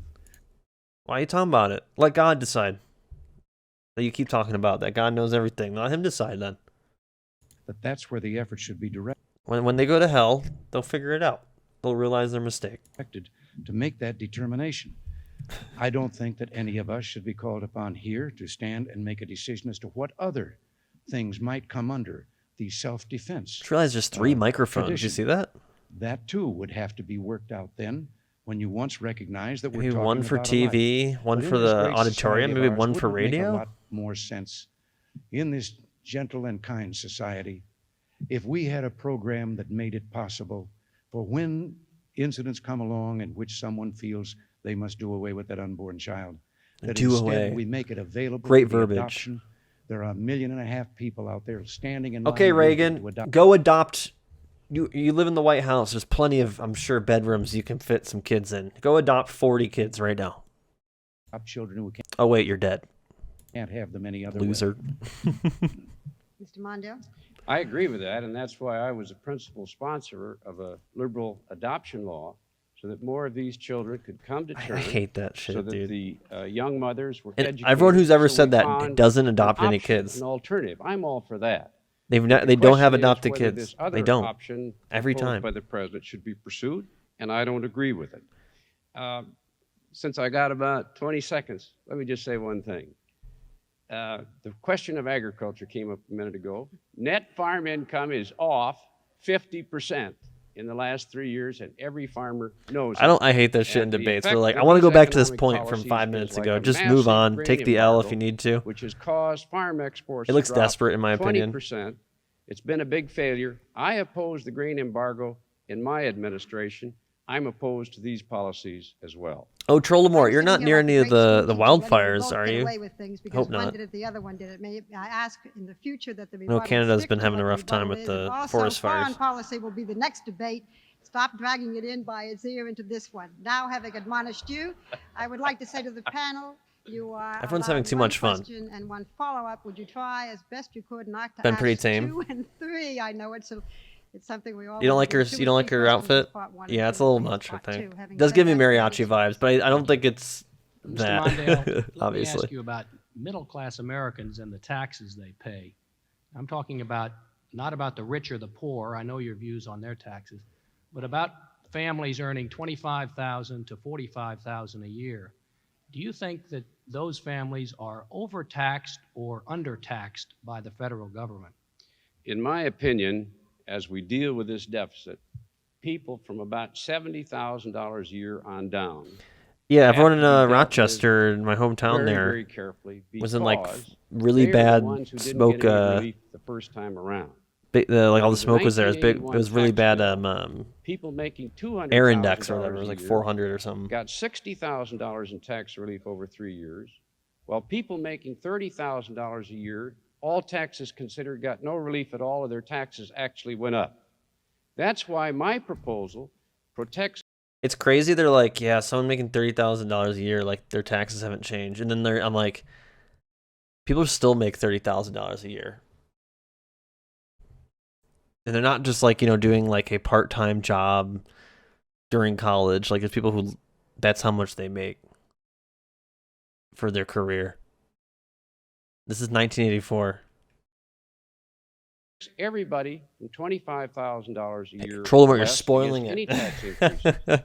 And Yeah, I know. I was looking at the throw electoral map, and $70,000 it a somehow year, was worse than in a Carter. way that I is thought more Carter's was beneficial bad, but holy than the way shit. the president proposes with a sales tax or a flat tax. I'm disappearing if that was me. What does this If I lost mean in that real bad, life? I'm just pretending Well, I don't exist. I'm just The other new day, life. Vice President Bush disclosed his tax returns to the American people. He's one of I go back to saying that I blame Reagan for a lot of stuff, and I do blame Reagan for like most of my life because just Bush being connected. I know it's not W. Bush, but H.W. Bush. But without H.W. Bush, you know, I don't know if George Bush does as well. So I still blame Reagan, at least in that regard, for giving us Bush. The wealthiest. No one knows this guy anyway. That's true. And he's our vice president. In 1981, I think he paid about 40% in taxes. Is Mondale still alive? In 1983, as a result of these he looks tax pretty young. preferences, he paid a little Compared to over Reagan, 12%, at least. 12.8% in taxes. That meant that he paid a lower percent in taxes than the janitor who cleaned up his office or the chauffeur who drives him to work. Mm-hmm. I believe we need some fairness, and that's why I proposed what I think is he a died fair 2 years and ago? responsible proposal Damn. that helps protect these people who've already got no relief or actually got a tax increase. He lived longer than Reagan, though. You're He got the saying you last think laugh. This group of taxpayers making $25,000 to $45,000 a year is already overtaxed. Yet your tax proposal would increase their taxes. I think your aides have said those earning about $25,000 to $35,000, their tax rate would go up. Their tax bill would go up $100, and from $35,000 to $45,000, more than that, several $100s. Wouldn't that stifle their incentive to work and invest and so on, and also hurt the recovery? The first thing is everybody, 25,000 other. Would That's have right. no tax Gorbachev increase. did die 2 years ago. That's Mr. right. Reagan, after the election, is going to have to propose a tax increase. And you will have to compare what he proposes. And I go back to Secretary of Henry Treasury Kissinger said is he's still studying a alive, sales and Jimmy tax Carter. Or value-added tax. They're the same thing. I'm cheering for They hit Jimmy to middle live and longer. moderate-income Americans and leave But I don't know. wealthy I'm not too Americans sure right now. largely untouched. Up until about $70,000 as you go up Dude, the ladder, McCain died my proposals will Remember be far that? more beneficial. during As soon as Trump. we get the economy on a And sound Trump did like a ground whole as speech well, about I'd like to see the total how much he repeat didn't of like indexing. McCain, I don't but think we can do that tried for to give 2 him like a years, nice send but off. at some point we want to do that as well. Mr. President, let me try this on you. Do you think middle-income Americans are overtaxed or undertaxed? Otto von Habsburg died. You know, I wasn't going to say Aren't all the this at all, Habsburgs but way dead? can't help it. There you go again. I don't have a plan to tax or increase taxes. I'm not going to increase I don't like how taxes. much fun I can Mondale is understand having. why- Hold up. At some point we want to do that as well. Mr. President, let me try this on you. Do you think middle-income Americans are overtaxed or undertaxed? You know, I wasn't going to say this at all, but I can't help it. There you go again. It's boomer humor. I don't have a plan to tax or increase taxes. I'm not going to increase taxes. I can understand why you are, Mr. Mondale, because as a senator, you voted 16 times to increase taxes. Now, On I who? believe On what? that our problem has not been that anybody in our country is undertaxed. If you believe in the It's concept that of a government is government, overfed. I feel like inherently And taxes aren't I bad. think that most of our people, just this is how, why we have a 25% What are the tax rate what are the across the taxes board, targeting which specifically? maintain the same progressivity of our tax structure in the brackets on up. And as a matter of fact, it just so happens that in the quirk, It's just funny to me, like, you know, conservatives will be like, taxation is theft, and it's like, agreed. But they don't look at, like, them working at their job and creating all that surplus value as theft. I feel like that is more theft than the taxes you're paying. But they don't ever think about that, or they won't even question that, or they think you're crazy. They'll deny it. You know, the fact that, like, you go do this job, you create a product that costs this much money, and your income from getting that job is less than what that product is being sold for, and then the guy upstairs or the guy you never get to meet, the CEO, gets part of that every time. Somehow that's not theft, but taxes administering these taxes are like those the worst above thing in the world. $50,000 actually did not get quite as big a tax cut. If you're mad about percentage-wise taxes, as and did you those from kind of should 50,000 be. down. From You should be. I don't 50,000 even want to say down, kind of. You should be, those right? people pay 2/3 of the Then you taxes. should be mad about all the surplus value And that your those boss people takes got every single 2/3 time you of the clock in. tax cut. Now, the Social Security tax of 77, this indeed was a tax that hit people in the lower brackets the hardest. It had Don't two get to vote in the features. budget. No. It had several tax increases phased in over a period of time. There are 2 more yet to come between now and 1989. At the same time, every year, it increased the amount of money. Virtually every year, there may have been 1 or 2 that were skipped in there, that was subject to that tax. Today, it is up to about $38,000. Damn, it's only been an hour? That is subject to the payroll tax for Social Security. And that tax, there are no deductions. Did I really talk for So a like person making 20 anywhere minutes from before 10, we 15, started? 20, they're paying that tax on the full gross earnings that they have after they have already paid an income tax on that Please same note that amount Mondale of didn't money. say we'll raise tax on the rich. Now, I don't think that to try and say that we were taxing the rich and not the other way around, it just doesn't work out that way. The system is still where it was with regard to Defense spending is crazy. I mean, yeah, Reagan. The only reason I blame Reagan is because he's the one that really, like, it was already declining the amount of taxes that corporations and super wealthy people paid. Like, I remember we read that there was a wealth tax that the uber billionaires, if there wasn't really billionaires back in the 50s, but that concept of them, the super 1%, right? They were paying 90% in taxes. 90%. Then it slowly went down to 85 to 75 to 70. And then under Reagan is when it significantly decreased. And then going into the 90s, it kept going down and down. And now, you know, corporations don't pay shit like Amazon. People like, Jeff Bezos, Elon Musk don't pay anything. And I don't really believe in capitalism anymore. But if you do believe in it, I guess, and a lot of people who do more social democratic likes will point to like the 50s as being like, hey, make the 1% pay 90% of their income in taxes, you know? as I've said. But yeah. And another reason I blame Reagan, because even if you want to think that the economy was doing well and it went under Reagan, all of the decisions he made helped set up everything that we're dealing with now. can change, but if you take it in a lot of the numbers decisions, I dollars shouldn't say all of instead them, but you know what I mean. Yes, you can say, well, that person got 10 times as much as this other person. Yes, but he paid 10 times as much also. But if you take it in percentages, then you find out that it is fair and equitable across the board. I thought I caught, Mr. President, a glimmer of a stronger statement there in your answer than you've made before.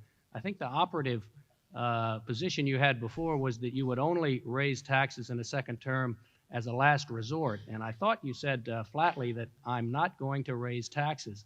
Is that what you meant to say, that you will flatly not raise taxes in your second term as president? Yes, I had used last resort would always be with me. If you got the government down to the lowest level that you yourself could say it could not go any lower and still perform the services for the people. And if the recovery was so complete that you knew you were getting the ultimate amount of revenues that you could get through that growth, and there was still some slight difference there between those two lines, then I had said once that yes, you would have to then look to see if taxes should not be adjusted. I don't foresee those things happening. So I say with great confidence, I'm not going to go for a tax. With regard to assailing No Mr. tax, Bush actually. about We're his gonna do tax no problems tax. and the difference from the tax he once paid and then the later tax he paid, I think if you looked at the deductions, there were great legal expenses in there, had to do possibly with the sale of his home, and they had to do with his setting up of a blind trust. All of those are legally deductible in computing your tax, and it was a one-year thing with him. Mr. Mondale, here we go again. It's time for rebuttal. Well, first of all, I gave him the benefit of the doubt on the House deal. I'm just talking about the 12.8% that he paid, and that's what's happening all over this country with wealthy Americans. They've got so many loopholes they don't have to pay much in taxes. Now, Mr. President, you said there. Only you great go thing again, he said all night. right? Remember the last time you said that? Mm-hmm. You said it when President Carter said that. Hold on. We got to start from the top. I was talking. I want to start this from the top. Yes, you would have to then look to see if taxes should not be adjusted. I don't foresee those things happening. Expenses in there had to do possible. Right? No, you're good. Mr. Mondale, here we go again. It's time for rebuttal. I'll shut up. Well, first of all, I gave him the benefit of the doubt on the House deal.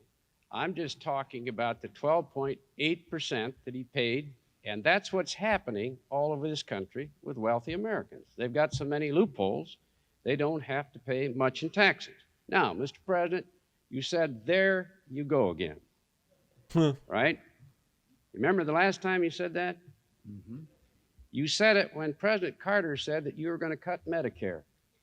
And you said, oh no, there you go again, Mr. President. And what did you do right after the election? You went out and tried to cut $20 billion out of Medicare. And so when you say there you go again, people remember this, you know. And people will remember that you signed the biggest tax increase in the history of California and the biggest tax increase in the history of the United States. And what are you going to do? You've got $260 billion deficit. You can't wish it away. You won't slow defense spending. You refuse to do that. Mr. Mondale, I'm afraid your time is up. Sorry. Mr. President. Damn, he set the whole thing up and he just gets cut off. With regard to Medicare, no.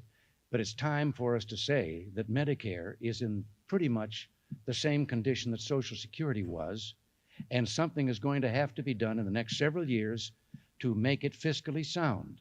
And no, I never proposed any $20 billion should come out of Medicare. I have proposed that the program we must treat with that particular problem. And maybe part of that problem is because during the 4 years of the Carter-Mondale administration, medical costs in this country went up 87%.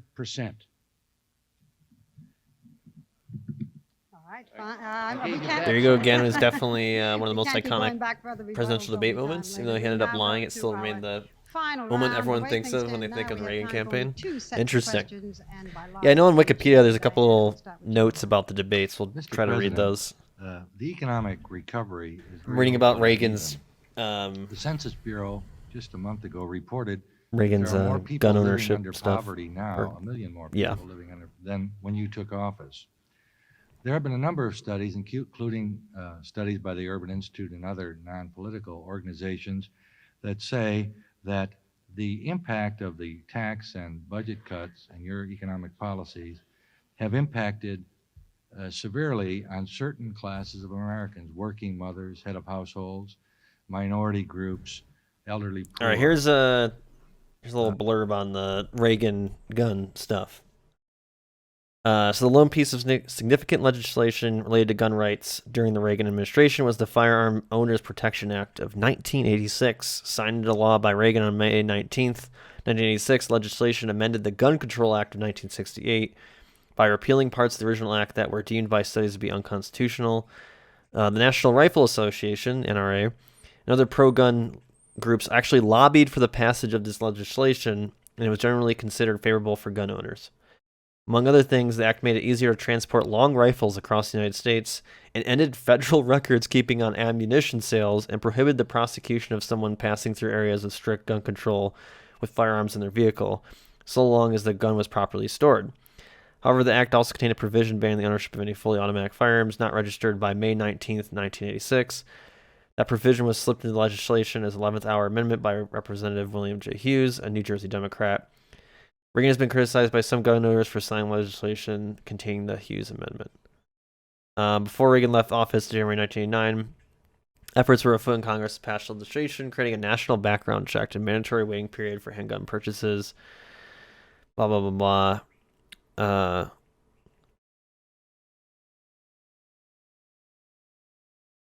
Reagan voiced his support for the Brady Bill, saying the 1981 assassination attempt might have never happened if the Brady Bill had been law, citing statistics suggesting 9,200 murders are committed each year in the United States using handguns.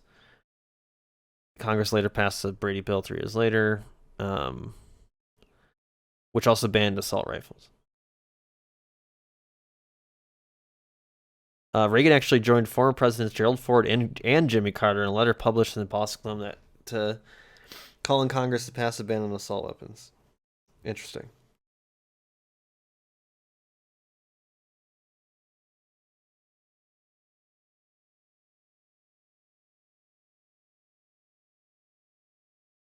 I know, wasn't that gun law changed at some point? In fact, they're saying the rich are getting richer and the poor are getting poorer under your policies. Interesting.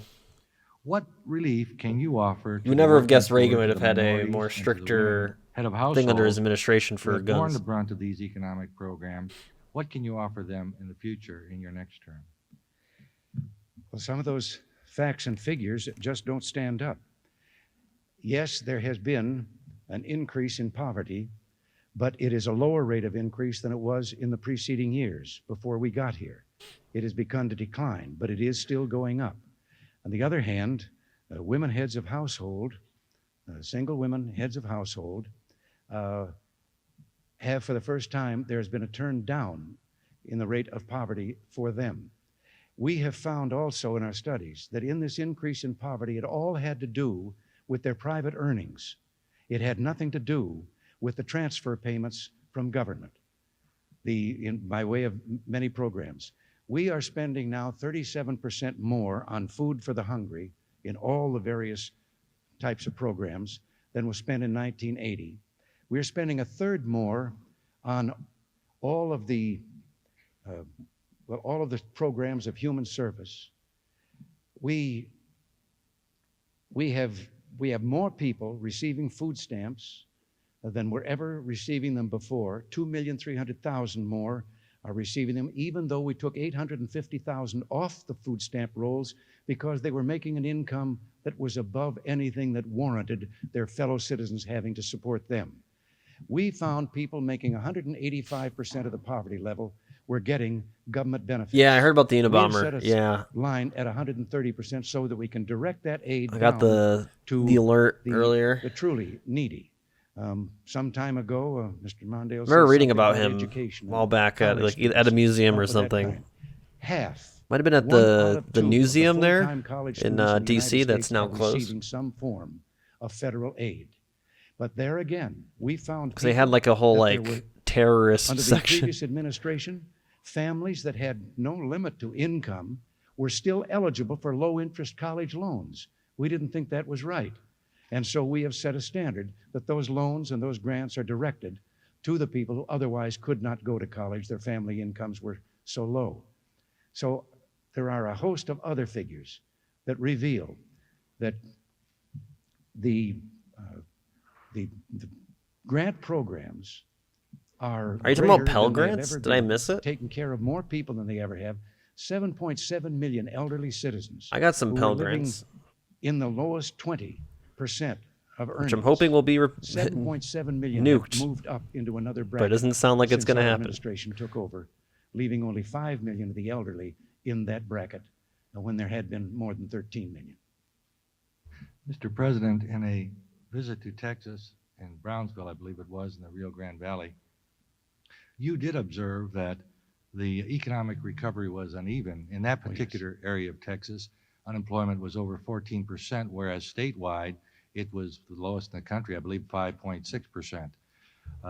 And you made the comment that, however, that man does not live by bread alone.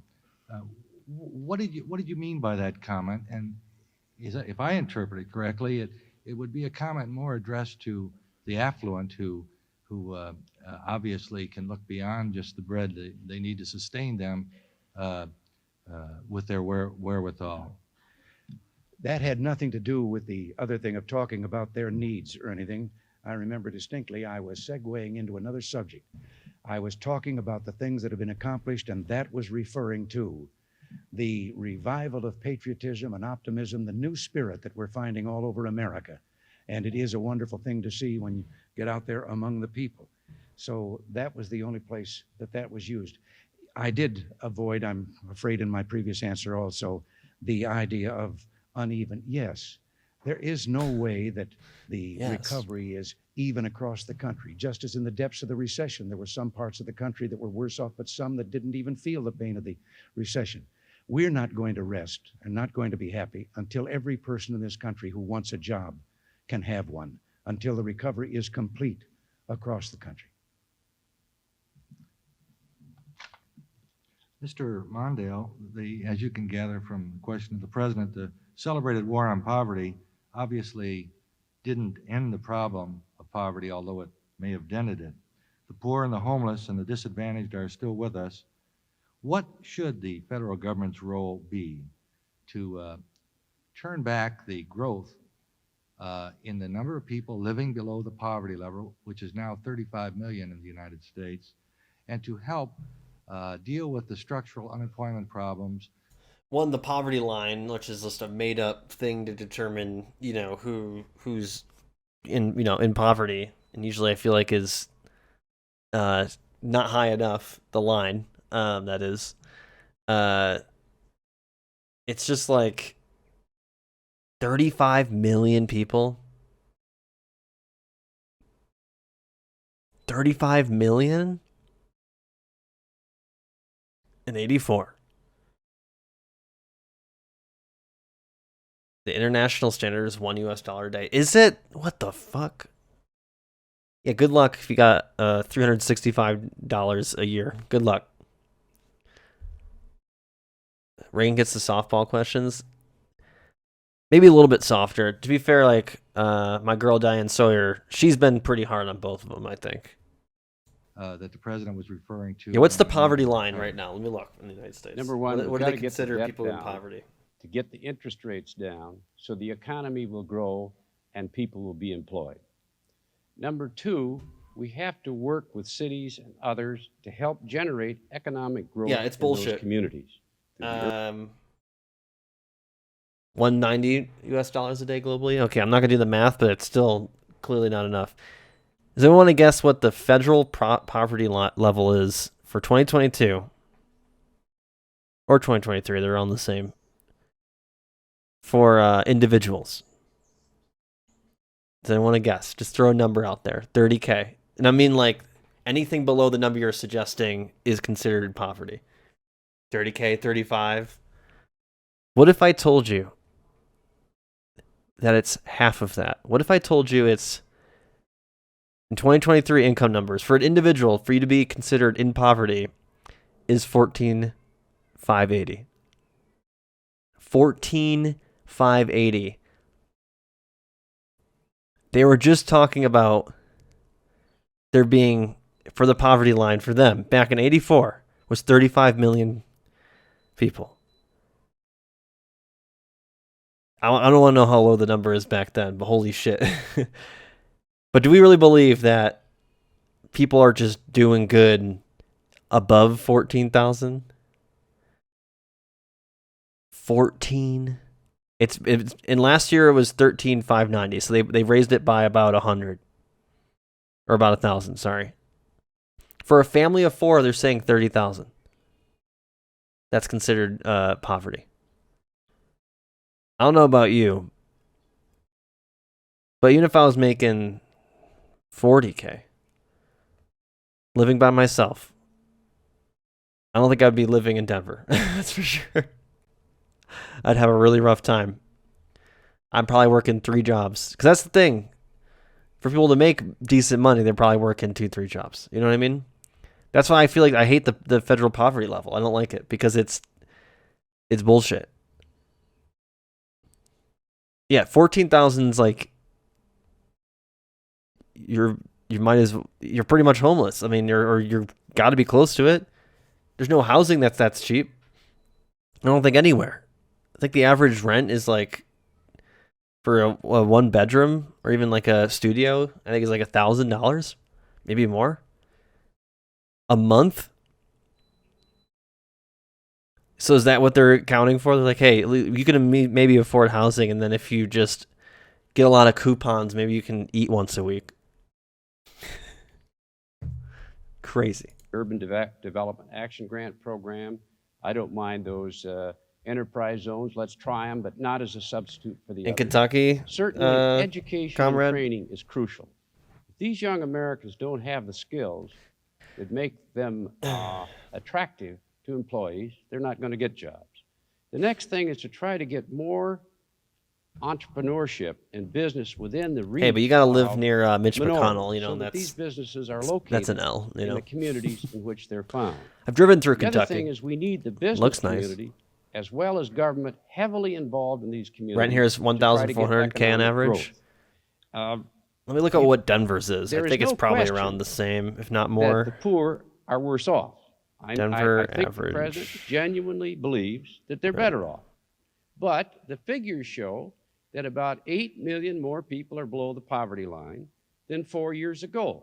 How you can cut school lunches, Average rent is how you can cut student 1,967 how you can cut housing, for an apartment you that's can cut 839 disability square feet. benefits, I'm actually paying how less, you can do all of these things, so I'm and lucky. then the people receiving them, for example, the disabled, who have no alternative, how they're going to do better, I don't know. Now, we need a tight budget, but there's no question that this administration has singled out 633 a things month? Damn. that affect the most vulnerable in American life, and they're hurting. One final point, if I might. There's another part of the lopsided economy that we're in today, and that is that these heavy deficits have killed exports and are swamping the nation with cheap imports. We are now $120 billion of imports, 3 million jobs lost, and farmers are having their worst year. That's another reason to get the deficit down. Mr. Mondale, is it possible that the vast majority of Americans who appear to be prosperous have lost interest in the kinds of programs you're discussing to help those less privileged than they are? I think the American people want to make certain that that dollar is wisely spent. I think they stand for civil rights. I know they're all for education and science and training, which I strongly support. They want these young people to have a chance. Reagan just has to get the jobs and charisma rest. I think and the boomer business jokes. community wants to That's get my involved. belief. I think they're asking for new That's my and creative theory. ways to try to reach it with everyone involved. I think that's part of it. I think also He literally was talking that about the women. American people want a balance. Women getting abortions should be tried for murder earlier, and he's. so that they're not having But he to says take it in such a money nice that's way. desperate to themselves and their families and give it to someone else. I'm opposed to that too. And now it is time for our rebuttal for this period, Mr. President. Yes, the connection that's been made again between the deficit and the interest rates. There is no connection between them. There is a connection between interest rates and inflation. But I would call to your attention that in 1981, while we were operating still on the Carter-Mondale budget that we inherited, You know what? The more I listen to Reagan, I kind of hear Mitt Romney, like the same, like interest rates came down from 21.5 down toward the I feel like 12 or Mitt kind 13 of had the figure, similar and while like they were coming down, tone. the deficits had started their great increase. They were going Maybe up. it's just a Western, Now, if there was a connection, Western I think America there would thing. be I a don't know. different parallel between deficit getting larger and interest rates going down. The interest rates are based on Maybe I'm inflation. stretching it though. But like in my head, Now, like if I have close to my tell you, eyes, I'm I don't like, think there is any excuse for the interest rates being as high as they are because we have brought inflation down. Like so the way he low. I says think it can "are" only be just gives that me some they're Mitt anticipating, vibes. You know what I mean? Expecting, not hoping, that maybe we don't have a control of inflation and it's going to go back up again. Well, it isn't going to go back up. We're going to see that it doesn't. And I haven't got time to answer with regard to the Thank you, disabled. Mr. President. Mr. Mondale. Mr. President, if I heard you correctly, you said that these deficits don't have anything to do with interest rates. I will grant you that interest rates were too high in 1980, and we can have another debate as to why, energy prices and so on. There's no way of glossing around that. But when these huge deficits... I'm certain they were in try to place in emulate Reagan. 1981, Yeah. what's called the real interest rates, the spread between Just like when Pete inflation Buttigieg was trying to do like a what weird the Obama. loan cost you, doubled. And that's still the case today. And the result is interest costs that have never been seen before in terms of real charges, and it's attributable to the deficit. Everybody, every economist, every Wish you could do businessman impressions. believes that. I used to be Your able to own do Council of a Economic little bit of Advisors, Mr. Obama. Feldstein, in his report, told you that. Every chairman of the Finance and Ways and Means Committee, used Republican leaders, I used to be able to do a little bit of Bernie too, are telling you but I haven't done it in a while. That's deficit probably gonna be off lat, so I'm not gonna try it. Long-term hopes for this I can still do economy. Trump though, It's causing high interest because I talk like this It's as a ruining joke us in trade. half the time. It's given us the highest small business failure in 50 years. The Back when we were doing downhill with some of the Biden Bernie debates, I was able to do some Bernie impressions, but it's something I have to practice like weekly. And I used to just always do Bernie voices at work and shit to, Since we are reaching the end of the question period, as a joke or whatever. Presidential campaign, I used to do the I'm sick and tired of being tired and sick. Is not held accountable. Every time at work something happened. Says, that's the only like let phrase me I give you can the do chance to consistently. Mr. But Mondale, beginning with you. What do you think the most outrageous thing is your opponent said in this debate tonight? That's so mean. This is see, Diane's setting them up, dude. Diane knows. Diane knows. What a question. You want to give me some suggestions? I'm going to use my time a little differently. I'm going to give the president some credit.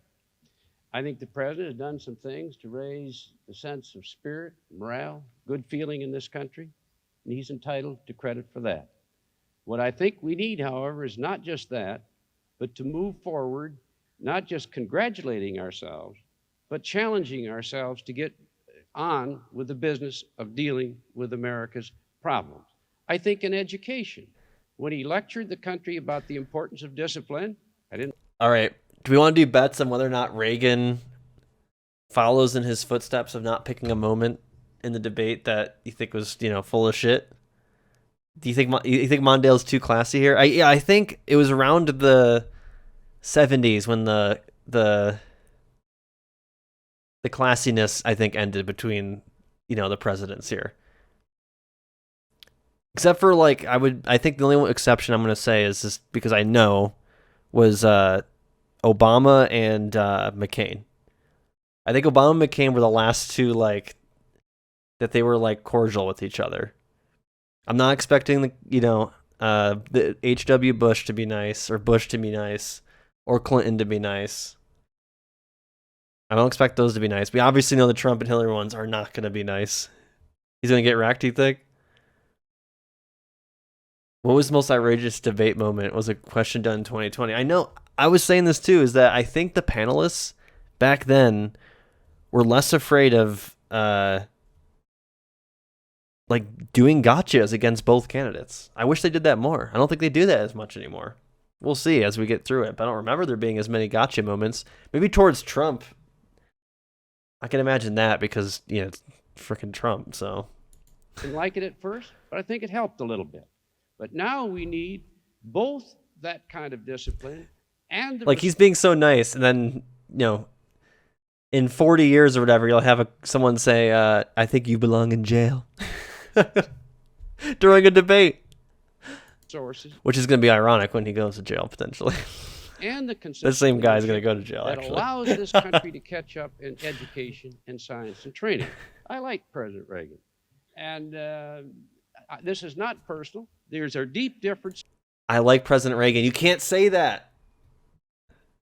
Can't wait for the jail debates. Yeah, they're going to have to Zoom Trump in from jail. This is about our future, and that's the basis of my campaign. Follow up in a similar vein, then. What remaining question? Lying Ted and crooked Hillary kind of rhetoric blew my mind. Yeah, Trump is a masterclass of just any doubt, coming up with the weirdest. I stood up and told the American people the weirdest things to describe people as. $263 billion weirdest insults must come down. And I've done what no candidate for president's ever done. I told you before the election what I'd do. Mr. Reagan, as you saw tonight, President Reagan, takes the position it will disappear by magic. It was once called voodoo economics.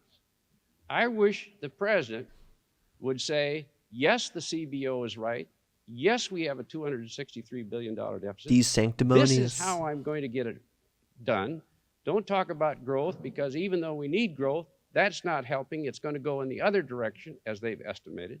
And give us a plan. What will you cut? Whose taxes will you raise? Will you finally touch that defense budget? Are you going to go after Social Security and Medicare and student assistance and the handicap again, as you did last time? If you just tell us what you're going to do, then the American people could compare my plan for the future with your plan. And that's the way it should be. The American people would be in charge. Mr. President, the most outrageous thing your opponent has said in the debate tonight. Here we go. Well, now, I have to start with a smile since his kind words to me. I'll tell you what I think has been the most outrageous thing in political dialogue, both in this campaign and the one in '82.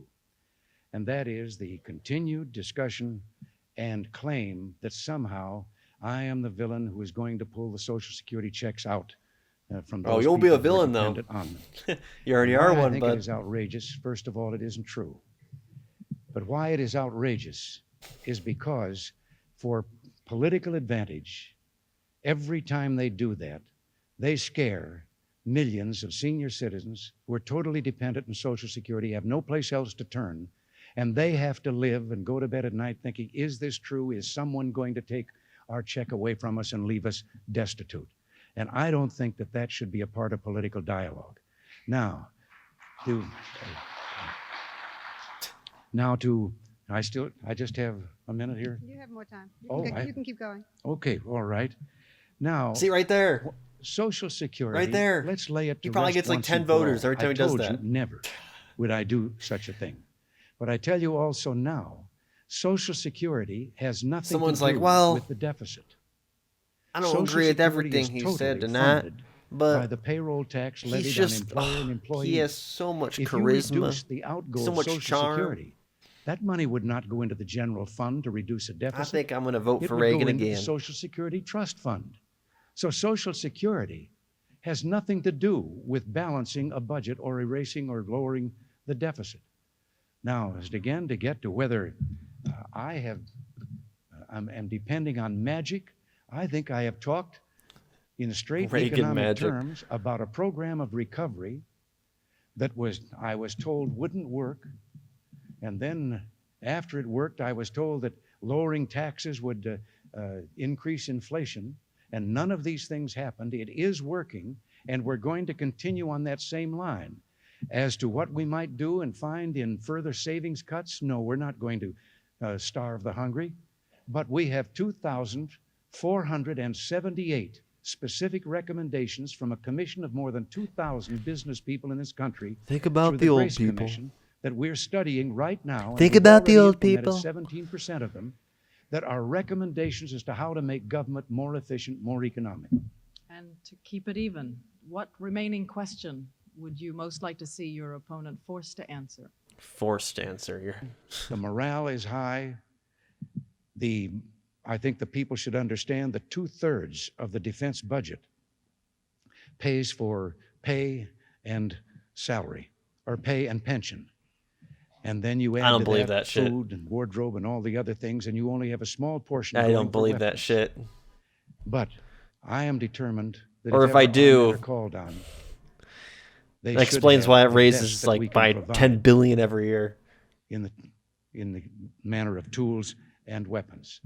There has been reference to Yeah, expensive Mondale's too spare nice in this parts, debate. hammers costing $500. Well, we are the ones who found those. I think we've given the American people back their spirit. I think there's an optimism See in you, the land Trollmore. and Thanks for popping in. patriotism. And Catch I you think around. that we're in a position once again to heed the words of Thomas Paine, who said, we have it in our power Thomas to Paine. begin the world over again.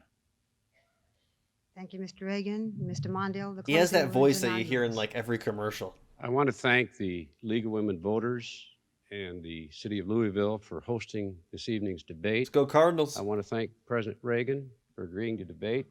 He didn't have to, and he did, and we all appreciate it. The President's favorite question Is that a is, shot at are Carter? you better off? His own dude? Well, if you're wealthy, you're better off. If you're middle income, you're about where you were. And if you're a modest income, you're worse off. That's what the economists tell us. But is that really the question that should be asked? Isn't the real question is, will we be better off? Will our children be better off?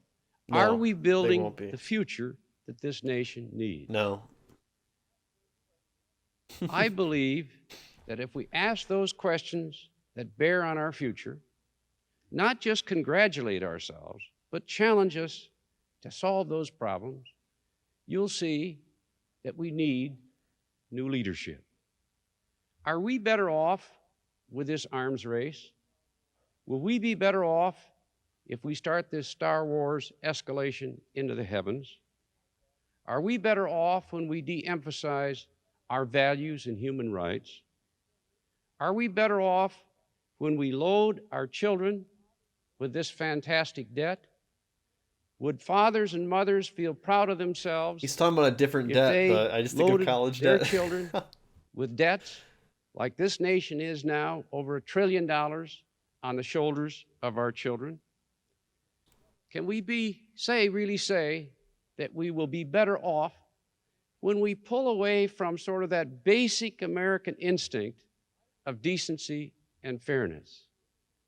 I would rather lose a campaign about decency than win a campaign about self-interest. I don't think this nation is composed of people who care only for themselves. And when we sought to assault Social Security and Medicare, as the record shows we did, I think that was mean-spirited. When we terminated 400,000 desperate, hopeless, defenseless Americans who were on disability, confused and unable to defend themselves, and just laid them out on the street, as we did for 4 years, I don't think that's what America is all about. America is a fair society, and it is not right that Vice President Bush pays less in taxes than the janitor who helps him. I believe there's fundamental fairness crying out that needs to be achieved in our tax system. I believe that we will be better off if we protect this environment. And contrary to what the President says, I think their record on the environment is inexcusable and often shameful. I know in Denver here, we have a place called the Arsenal, where they, during the 70s and 80s, they had basically like a bunch of like military training stuff. And like, they had to like dump all the chemicals into like a big vat, if I remember correctly, or something like that, in the 90s.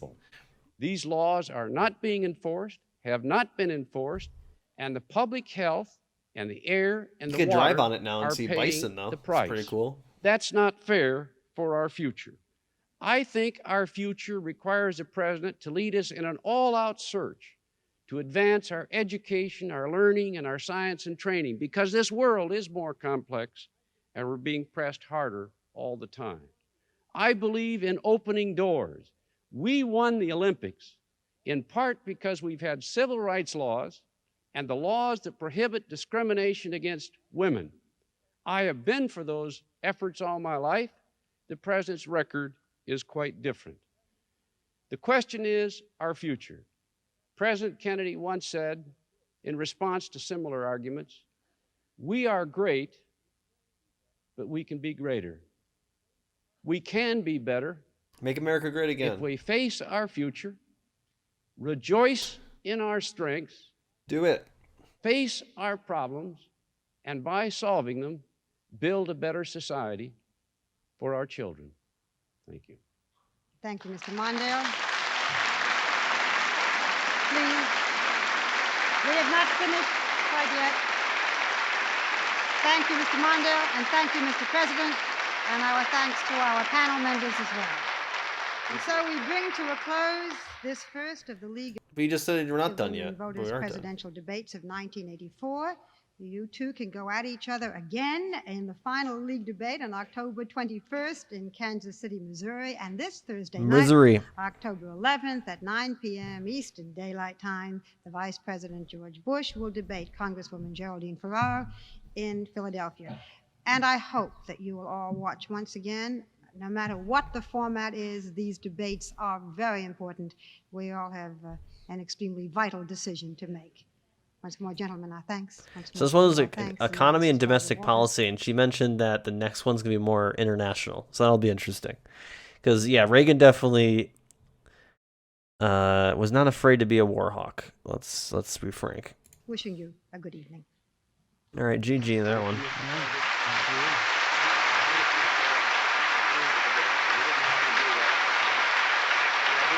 I want to know what they like. You can kind of hear them, but I want more of a hot mic. I want to know what they say. You know what I mean? Are we so trying to be like so respectable? But come on now. All right, the next one is another hour and a half. Somehow I added 30 minutes additional. I don't know how I did that. I don't remember talking that much, but yeah, this one's Kansas City, Missouri, October 21st, and let's see the description here. Focusing on defense and foreign policy. So I'm sure we're going to have great conversations about how much money the Department of Defense needs, I'm sure. I am sure. First, I'm going to go get a snack real quick, though. I'm getting a little hungry, so I'll be right back. BRB. All right. Let's get back into it.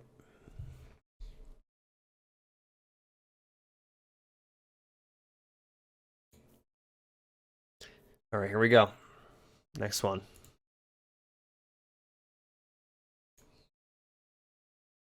Good evening.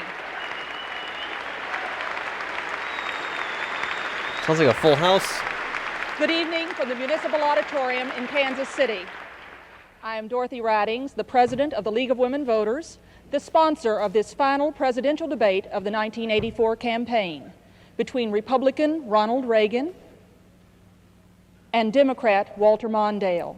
All your suits are very 80s, especially Our Reagan's. panelists for tonight's debate That on like defense dark and gray. foreign policy issues are Georgie Ann Geyer, syndicated columnist for Universal Press Syndicate, Marvin Kalb, chief diplomatic correspondent for NBC News, Morton Kondracki, executive editor of the New Republic magazine, and Henry Truitt, diplomatic correspondent for the Baltimore Sun. Hell yeah. Baltimore Sun's getting Edwin like Newman, mad respect. formerly of NBC These News debates. and now a syndicated columnist for King Features, is our moderator. Ed? Dorothy Ridings, thank you. A brief word about our procedure tonight. The first question will go to Mr. Mondale. He'll have 2.5 minutes to reply. Then the panel member who put the question will ask a follow-up. The answer to that will be limited to 1 minute. After that, the same question will be put to President Reagan. Again, there will be a follow-up, and then each man will have 1 minute for rebuttal. The second question will go to President Reagan first. After that, the alternating will continue. At the end, there will be 4-minute summations with President Reagan going last. We have asked the questioners to be brief. Let's begin. Ms. Geyer, your question to Mr. Mondale. Mr. Mondale, two related questions on the crucial issue of Central America. You and the Democratic Party have said that the only policy toward the horrendous civil wars in Central America should be on the economic development and negotiations, with perhaps a quarantine of Marxist Nicaragua. Do you believe that these answers would in any way solve the bitter conflicts there? Do you really believe that there is no need to resort to force at all? Are not these solutions to Central Americans' gnawing problems simply, again, too weak and too late? I believe that the question oversimplifies the difficulties of what we must do in Central America. Our objectives ought to be to strengthen the democracies, to stop communist and other extremist influences, and stabilize the community in that area. To do that, we need a three-pronged attack. One is military assistance to our friends who are being pressured. Secondly, a strong and sophisticated economic aid program and human rights program that offers a better life and a sharper alternative to the alternative offered by the totalitarians. Reminder that 35 million people are below the poverty line, according to them. Who oppose. But hey, we need to worry about human rights, you know. Oppose us. Other And countries. finally, a strong diplomatic effort that pursues the possibilities of peace in the area. That's one of the big disagreements that we have with the President, that they have not pursued the diplomatic opportunities. either within El Salvador or as between the countries, and have lost time during which we might have been able to achieve a peace. This brings up the whole question of what presidential leadership is all about. I think I feel like Mondale aged like 20 years this since we recent last saw. embarrassment in Nicaragua, where In we 2 are weeks. giving instructions for hired assassins, hiring criminals, and the rest, all of this has strengthened our opponents. A president must not only assure that we're tough, but we must also be wise and smart in the exercise of that power. We saw the same thing in Lebanon, where we spent a good deal of America's assets, but because the leadership of this government did not pursue wise policies, we have been humiliated and our opponents are stronger. The bottom line of national strength is that the president must be in command. He must lead. And when a president doesn't know that submarine missiles are recallable, says that 70% of our strategic forces are conventional, discovers 3 years into his administration that our arms control efforts have failed because he didn't know that most Soviet missiles were on land, these are things a president must know to command. A president is called the commander-in-chief, and he's called that Reagan because was he's supposed like, to be in charge you know, of the facts and talking run about our freaking government submarines and in strengthen our nation. the first debate in 1980 there. Mr. Mondale, if I could He was obsessed broaden with the bombers and the question just a little bit. and the Since World submarines. War II, every conflict that we as Americans have been involved with has been in non-conventional or irregular terms, and yet we keep fighting in conventional or traditional military terms. The Central American wars are very much in the same pattern as China, as Lebanon, as Iran, as Cuba in the early days. Do you see any possibility that we are going to realize the change in warfare in our time or react to it in those terms? We absolutely must, which Well, yeah, is we're why gonna I play a responded bunch to of your Call of first Duty question Advanced the way I Warfare. did. We'll It's figure it out. much more complex. You must understand the region. You must understand the politics of the area. You must provide a strong alternative, and you must show strength and all at the same time. That's why I object to the covert action in Nicaragua. That's a classic example of a strategy that's embarrassed us, strengthened our opposition, and undermined the moral authority of our people and our country in the region. Strength requires knowledge, command. We've seen in the Nicaraguan example a policy that has actually hurt us, strengthened our opposition, and undermined the moral authority of our country in that region. Mr. President, in the last few months, it has seemed more and more that your policies in Central America were beginning to work. Yet just at this moment, we are confronted with the extraordinary story of a CIA guerrilla manual for the anti-Sandinista Contras, whom we are backing, which advocates not only assassinations of Sandinistas, but the hiring of criminals to assassinate the guerrillas we are supporting in order to create martyrs. Is this not, in effect, our own state-supported terrorism? Yes. No, Yes. and I'm glad you asked Yes. that What a question because I question. know it's on many people's minds. No one I would have ask ordered that an today. investigation. Nobody would I ask know that the today. CIA is already going forward with one. We have a gentleman down in Nicaragua who is on contract to the CIA advising supposedly on military tactics, the Contras. And he drew up this manual. It was turned over to the agency head of the CIA in Nicaragua to be printed. And a number of pages were excised by that agency head there, the man in charge. And he sent it on up here to CIA where more pages were excised before it was printed. But some way or other, there were 12 of the original copies that got out down there and were not submitted for this printing process by the CIA. Now, those are the details as we have them. And as soon as we have an As soon as we investigation figure and out if find we're out doing, where any if we're blame paying lies terrorists, for the few that did not get we'll let you excised know. or changed, we certainly are going to do something about that. We'll take the proper action at the proper time.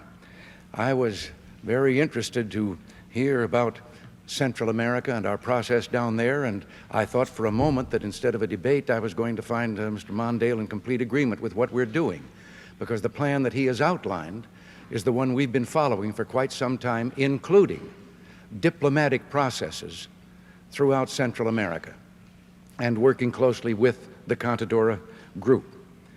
So I can only tell you about the manual that we're not in the habit of assigning guilt before there has been proper evidence produced and proof of that guilt.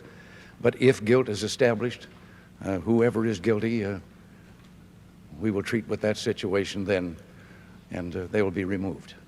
Well, Mr. President, you are implying then that the CIA in Nicaragua is directing the Contras there. I'd also like to ask whether having the CIA investigate its own manual in such a sensitive area is not sort of like sending the fox into the chicken coop a second time. I'm afraid I misspoke when I said a CIA head in Nicaragua. There's not someone there directing all of this activity. There are, as you know, CIA men stationed in other countries in the world, and certainly in Central America. To be on the most convenient side of things, yeah. A man down there in that area that this was delivered to. I see through his charisma. And he recognized that what was in that manual was direct contravention of my own executive order in December of 1981, that we would have nothing to do with regard to political assassinations. Mr. Mondale, your rebuttal. What is a president charged with doing when he takes his oath of office? He raises his right hand and takes an oath of office to take care He's to quite the faithfully politician, yeah. execute the laws of the land. The president can't know everything, but Maybe a he's the president best has to know politician, those and I do things also that are do not essential mean that as to praise. his leadership and the enforcement of our laws. This manual, several thousands of which were produced, was distributed ordering political assassinations, hiring of criminals, and other forms of terrorism. Some of it was excised, but the part dealing with political terrorism was continued. How can this happen? How can something this serious occur in an administration and have a president of the United States in a situation like this say he didn't know? A president must know these things. I don't know which is worse, not knowing or knowing and not stopping it. And what about the mining of the harbors in Nicaragua, which violated international law? This has hurt this country, and a president. Would you say he should be charged for Mr. President, your rebuttal. Yes, crimes, I have so many things there to respond to. I'm going to pick out something you said earlier. You've been all over the country repeating something that I will admit the press has also been repeating, that I believed that nuclear missiles could be fired and then called back. I never ever conceived of such a thing. I never said any such thing. In a discussion of our strategic arms negotiations, I said that submarines carrying missiles and airplanes carrying missiles were more conventional type weapons, not as destabilizing as the land-based missiles, and that they were also weapons that, or carriers that if they were sent out and there was a change, you could call them back before they had launched their missiles. But I hope that from here on, you will no longer be saying that particular thing, which is absolutely false. How anyone could think that any sane person would believe you could call back a nuclear missile, I think is as ridiculous as the whole concept has been. So thank you for giving me a chance to straighten the record. I'm sure that you'll appreciate that. Mr. Cal, That's Mr. not Cal, funny. your question to Why are people President laughing? Reagan. Mr. President, you have often described the Soviet Union as a powerful, I swear, evil everyone empire thinks everything he intent on says world is truthful. domination. But this year, you have said, and I quote, "If they want to keep their Mickey Mouse system, that's okay with me." Which is it, Mr. President? Do you want to contain them within their present borders and perhaps try to reestablish détente, or what goes for détente, or do you really want to roll back their empire? I have said on a number of occasions exactly what I believe about the Soviet Union. It sounded like I laughter retract to me. nothing that I have said. I believe that many of the things they have done are evil in any concept of morality that we have. But I also recognize that as the two great superpowers in the world, we have to live with each other. And I told Mr. Gromyko, we don't like their system, they don't like ours. And we're not going to change their system, and they sure better not try to change ours. But between us, we can either destroy But we are the trying world, to change theirs. or we can save it. And I suggested that certainly it was to their common interest along with ours, to avoid a conflict and to attempt to save the world and remove the nuclear weapons. And I think that perhaps we established a little better understanding. I think that in dealing with the Soviet Union, one has to be realistic. I know that Mr. Mondale in the past has made statements as if they were just people like ourselves, and if we were kind and good and did something nice, they would respond accordingly. He keeps and smiling at like unilateral things disarmament. that like I feel like you shouldn't be We smiling canceled at. the B-1 under the previous administration. What did we get for it? Nothing. The Soviet Union has been engaged in the biggest military buildup in the history of man.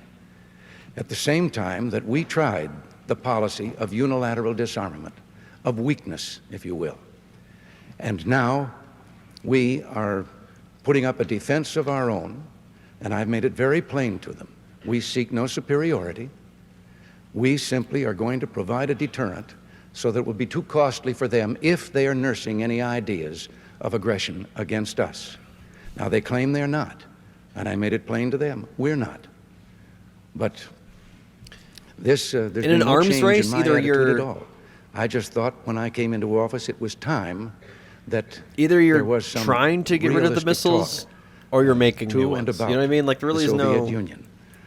And we did get Like their you're saying, attention. like we're making deterrents, but it's President, like you're perhaps just the other you're side of the making coin, a related question, more sir. missiles. Since World War II, the vital interests of the United Making States more have always weapons. been defined by treaty commitments and by presidential proclamations. Aside from what is obvious, such as NATO, for example, which countries, which regions in the world do you regard as vital national interests of this country, meaning that you would send American troops to fight there if they were in danger? Well, now, you've added a hypothetical there at the end, Mr. Kelb, about that, where we would send troops in to fight. I am not going to make the decision as to what the tactics could be, but obviously there are a number of areas in the world that are of importance to us. One is the Middle East, and that is of interest to the whole Western world and the industrialized nations because of the great supply of energy upon which so many depend there. Our neighbors here in America are vital to us. Canada. Say Canada. We're working right now and trying to be of help in Southern Africa with regard to the independence of Namibia and the removal of the Cuban surrogates, the thousands of them, from Angola. So I can say there are a great many interests. I believe that we have a great interest in the Pacific Basin. That is where I think the future of the world lies. But I am not going to pick out one and in advance hypothetically say, oh yes, we would send troops there. I don't want to send troops Mr. President. anyplace. Sorry, your time was up. Mr. Mondale, you have described the Soviet leaders as, and I'm quoting, cynical, ruthless, South and Africa dangerous, isn't a neighbor, suggesting an though. almost total lack of trust in them. He said In our that neighbors case, in what North makes you America, think but that then he the annual wasn't summit specific. meetings with I them guess that you proposed only two really would be will result Mexico in and agreements Canada, that would right? satisfy the interests of this country? I guess it's just Because implied. the only type of agreements to reach with the Soviet Union are the types that are specifically defined so we know exactly what they must do, subject to full verification, which means we know every day whether they're living up to it, and follow-ups wherever we find suggestions that they're violating it, and the strongest possible terms. I have no illusions about the Soviet Union leadership or the nature of that state. They are a tough and a ruthless adversary, and we must be prepared to meet that challenge, and I would. Where I part with the President is that despite all of those differences, we must, as past presidents before this one have done, Yeah, Greenland meet and on the Iceland. common ground of survival. And that's where the President has opposed practically every arms control agreement by every president of both political parties since the bomb went off.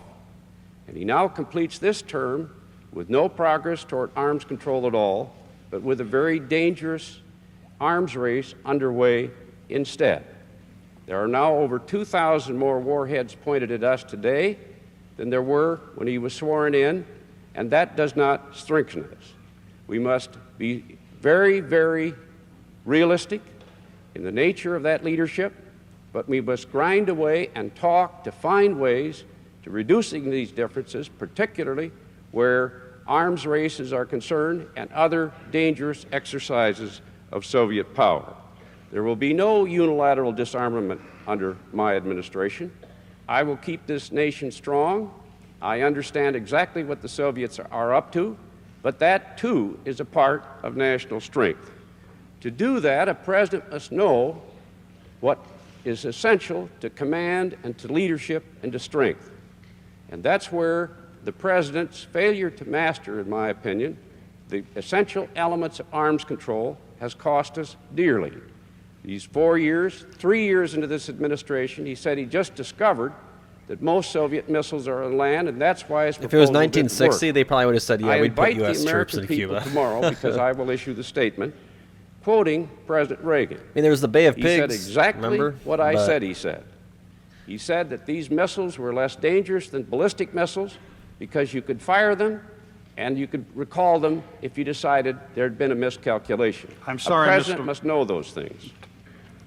Related question, Mr. Mondale, on Eastern Europe. Do you accept the conventional diplomatic wisdom that Eastern Europe is a Soviet sphere of influence? And if you do, what could a Mondale administration Mike, realistically get, do to help the people of Eastern Europe achieve the human rights this that one were reporter, guaranteed he to them as a result kind of of the looks like Adam Helsinki Driver to Accords? me for some reason. I think the essential strategy of the United States ought not accept Like they made a movie about any Soviet this control debate. over Eastern Europe. Have Adam We Driver ought to play deal that with each guy. of these countries separately. We ought to pursue strategies with each of them, economic and the rest, that help them pull away from their dependence upon the Soviet Union. Where the Soviet Union has acted irresponsibly, as they have in many of those countries, especially recently in Poland, I believe we ought to insist that Western credits extended to the Soviet Union bear the market rate, make the Soviets pay for their irresponsibility. That is a very important objective to make certain that we continue to look forward to progress toward greater independence by these nations and work with each of them separately. Mr. President, I always think of Eastern Europe as like Germany. I'm not going to continue trying to westward, respond to these or eastward. repetitions of the falsehoods that have already been stated here.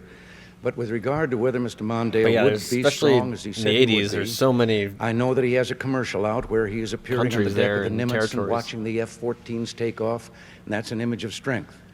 Except that if he had had his way when the Nimitz was being planned, he would have been deep in the water out there because there wouldn't have been any Nimitz to stand on. He was against it.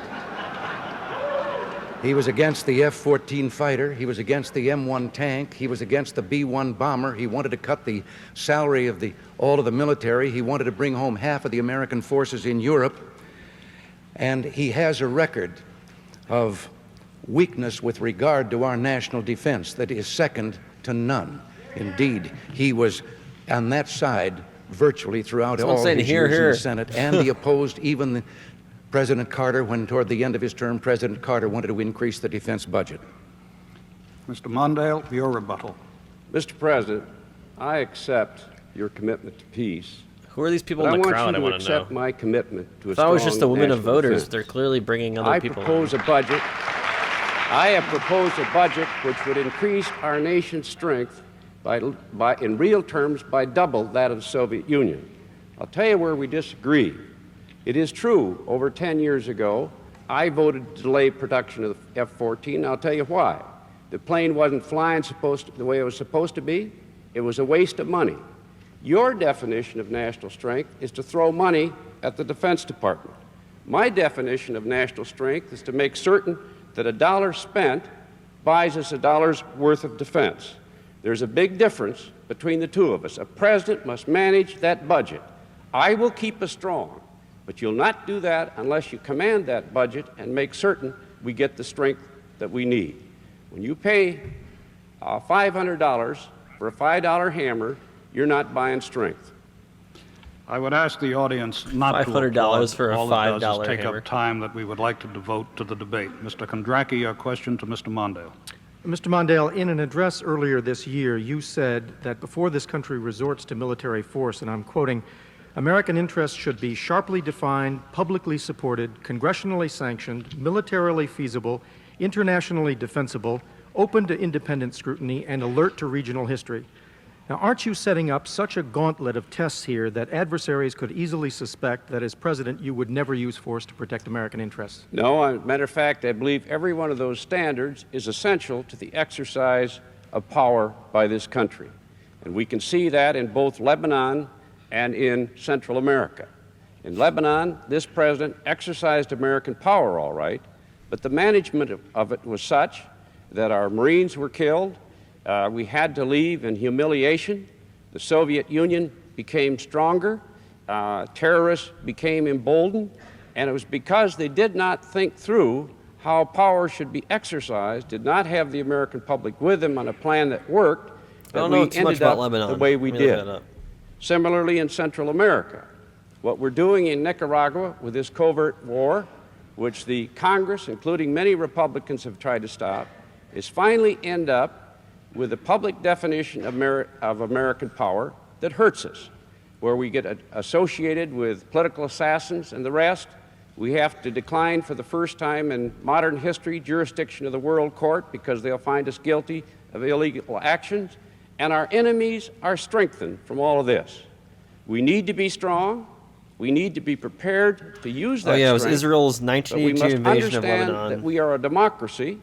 We are a government by the people, and when we move, it should be for very severe and extreme reasons that serve our national interest. 1984 terrorist attacks, lack of diplomatic progress, and congressional opposition led President Ronald Reagan to withdraw U.S. forces from Lebanon. You've been quoted as saying that you might quarantine Nicaragua. I'd like to know what that means. Would you stop Soviet ships as President Kennedy did in 1962, and wouldn't that be more dangerous factions than backed President by Reagan's Syria and Israel, war? along with clashes between Israel and the Palestine Liberation Organization? The mutual self-defense provisions that exist in the Inter-American Treaty, so-called Rio Pact, that permits the nations, our friends in that region, to combine to take steps, diplomatic and otherwise, to prevent Nicaragua, when she acts irresponsibly in asserting power in other parts outside of her border, to take those steps, whatever they might be, to stop it. The Nicaraguans must know that it is the policy of our government that that leadership must stay behind the boundaries of their nation, not interfere in other nations. And by working with all of the nations in the region, unlike the policies of this administration, and unlike the President said they have not supported negotiations in that region, we will be much stronger because we'll have the moral authority that goes with those efforts. President Reagan, you introduced U.S. forces into Lebanon as neutral peacekeepers, but then you made them combatants on the side of the Lebanese government. Eventually, you were forced to withdraw them under fire, and now Syria, a Soviet ally, is dominant in the country. Doesn't Lebanon represent a major failure on the part of your administration and raise serious questions about your capacity as a foreign policy strategist and as commander-in-chief? No, Morton, I don't agree to all of those things. First of all, when we and our allies, the Italians, the French, and the United Kingdom, went into Lebanon, we went in there at the request of what was left of the Lebanese government to be a stabilizing force while they tried to establish a government. But the first time we went in at their request because the war was going on right in Beirut between Israel and the PLO terrorists. Israel could not be blamed for that. Those terrorists had been violating their northern border consistently, and Israel chased them all the way to there. Then we went in with a multinational force to help remove, and did remove, more than 13,000 of those terrorists from Lebanon. We departed, and then the government of Lebanon asked us back in as a stabilizing force while they established a government and sought to get the foreign forces all the way out of Lebanon and that they could then take care of their own borders. And we were succeeding. We were there for the better part of a year. Our position happened to be at the airport. Oh, there were occasional snipings and sometimes some artillery fire.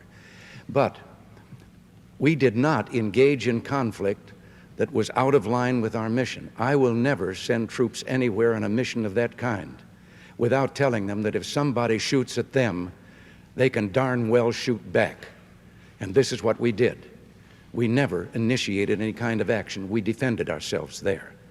But we were succeeding to the point that the Lebanese government had been organized. If you will remember, there were the meetings in Geneva. It's just so funny to me. But they're in that situation and try to put together some kind of a peace plan, which would mean that they were succeeding. Have to use and weapons. That was why the terrorist acts began. there are forces there, and that includes Syria. They're never there to begin with. Who don't want us to succeed. No one would who get. don't None want of that the kind Americans of would get hurt. with a dominant Lebanon, dominant over its own territory. Attacked, rather. And so the terrorist acts began and led to the one great tragedy when they were killed in that suicide bombing of the building. Then the multilateral force withdrew for only one reason. We withdrew because we were no longer able to carry out the mission for which we had been sent in. But we went in the interest of peace and to keep Israel and Syria from getting into the sixth war between them. And I have no apologies for our going on a peace mission. Mr. President, 4 years ago, you criticized President Carter for ignoring ample warnings that our diplomats in Iran might be taken hostage.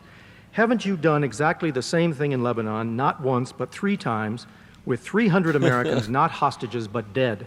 Jesus and you Christ. vowed swift retaliation against terrorists, but doesn't our lack of response suggest that you're just bluffing?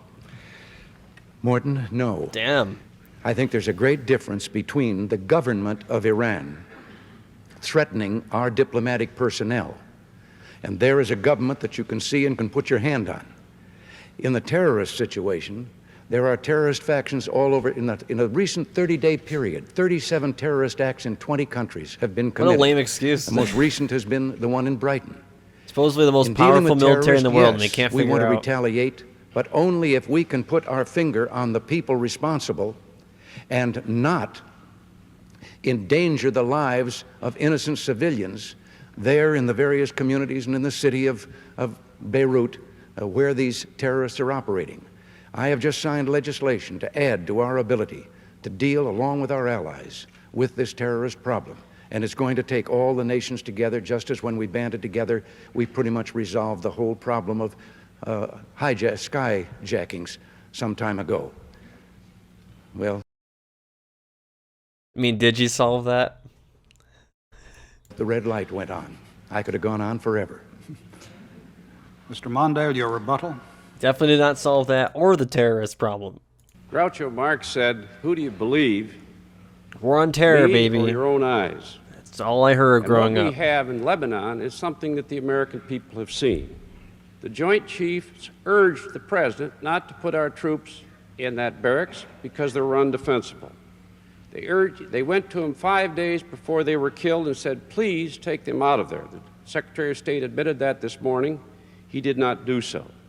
The report following the explosion of the barracks disclosed that we had not taken any of the steps that we should have taken. That was the second time. Then the embassy was blown up a few weeks ago, and once again, none of the steps that should have been taken were taken, and we were warned 5 days before that explosives were on their way, and they weren't taken. The terrorists have won each time. The President told the terrorists he was going to retaliate. He didn't. They called their bluff. And the bottom line is that the United States left in humiliation, and our enemies are stronger. Mr. President, your rebuttal. Yes. First of all, Mr. Mondale should know that the President of the United States did not order the Marines into that barracks. That was a command decision made by the commanders on the spot and based with what they thought was best for the men.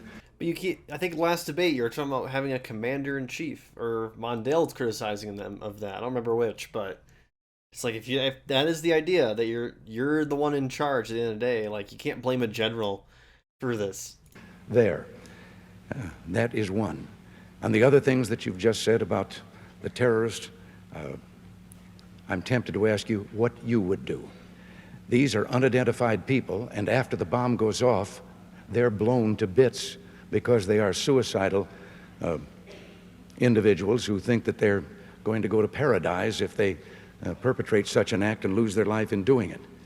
We are going to, as I say, we're busy trying to find the centers where these operations stem from, and retaliation will be taken. But we are not going to simply kill some people to say, oh, look, we got even.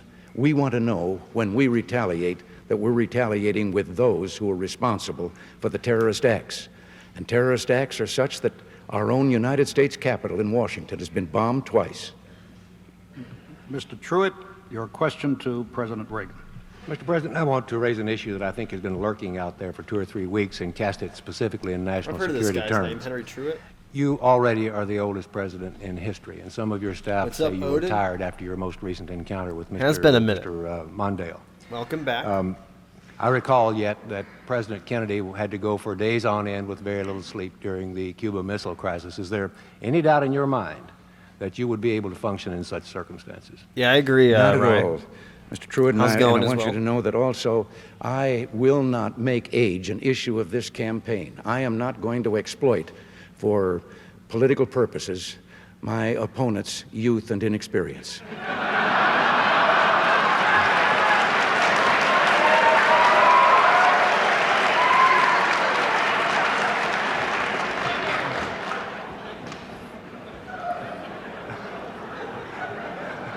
If I still have time, I might add, Mr. Truitt, I might add that it was Seneca drank or that it was water Cicero, 'cause he I don't know knows. He which, just that dropped a said, bomb. If God it was damn not for the elders correcting the mistakes of the young, there would be no state. Mr. President, I'd like to head for the fence and try to catch that one before it goes over, but I'll go on to another question. You and Mr. Mondale have already disagreed about what you had to say about recalling submarine-launched missiles. There's a similar issue out there that relates to it is said at least that you were unaware that Your the Wi-Fi Soviet died? I can see your retaliatory message. power was based on land-based missiles. First, is that correct? Get on my Secondly, end. if it is correct, have you informed yourself in the meantime? And third, is it even necessary for the president to be so intimately involved in strategic details?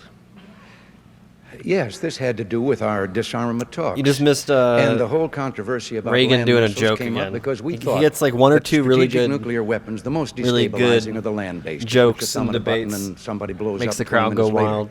So we thought that it would be simpler to negotiate first with those, and then we made it plain, a second phase, take up the submarine-launched, the airborne missiles. The Soviet Union, to our surprise, and not just mine, made it plain when we brought this up that they placed, they thought, a greater reliance on the land-based missiles, and therefore they wanted to take up all three. And we agreed. We said, all right, if that's what you want to do. But it was a surprise to us because they outnumbered us 64 to 36 in submarines and 20% more bombers capable of carrying nuclear missiles than we had. So why should we believe that they had placed that much more reliance on land-based? But even after we gave in and said, all right, let's discuss it all, they walked away from the table. We didn't. Mr. Mondale, I'm going to hang in there. Should the president's age and stamina be an issue in the political campaign? No, and I have not made it an issue, nor should it be. What's at issue here is the president's application. Which is funny, is because Reagan started developing Alzheimer's. I think the last year or two of his term, if I remember correctly.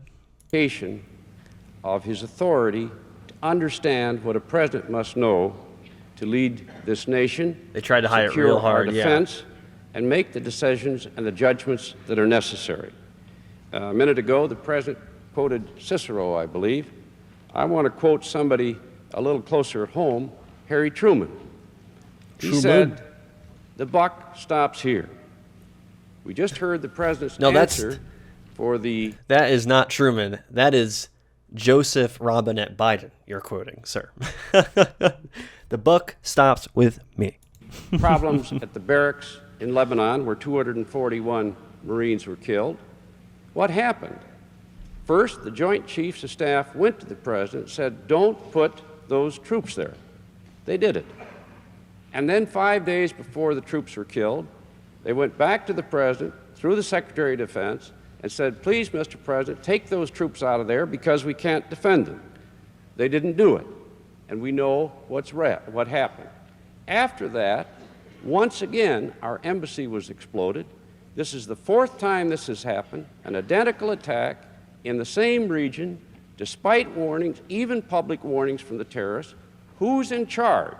Who's handling this matter? That's my main point. He was diagnosed with Alzheimer's 5 years after he left we're presidency. completing 4 That's when years. he also This made is it the public. first administration since the bomb went off that made no progress. We have an arms race underway instead.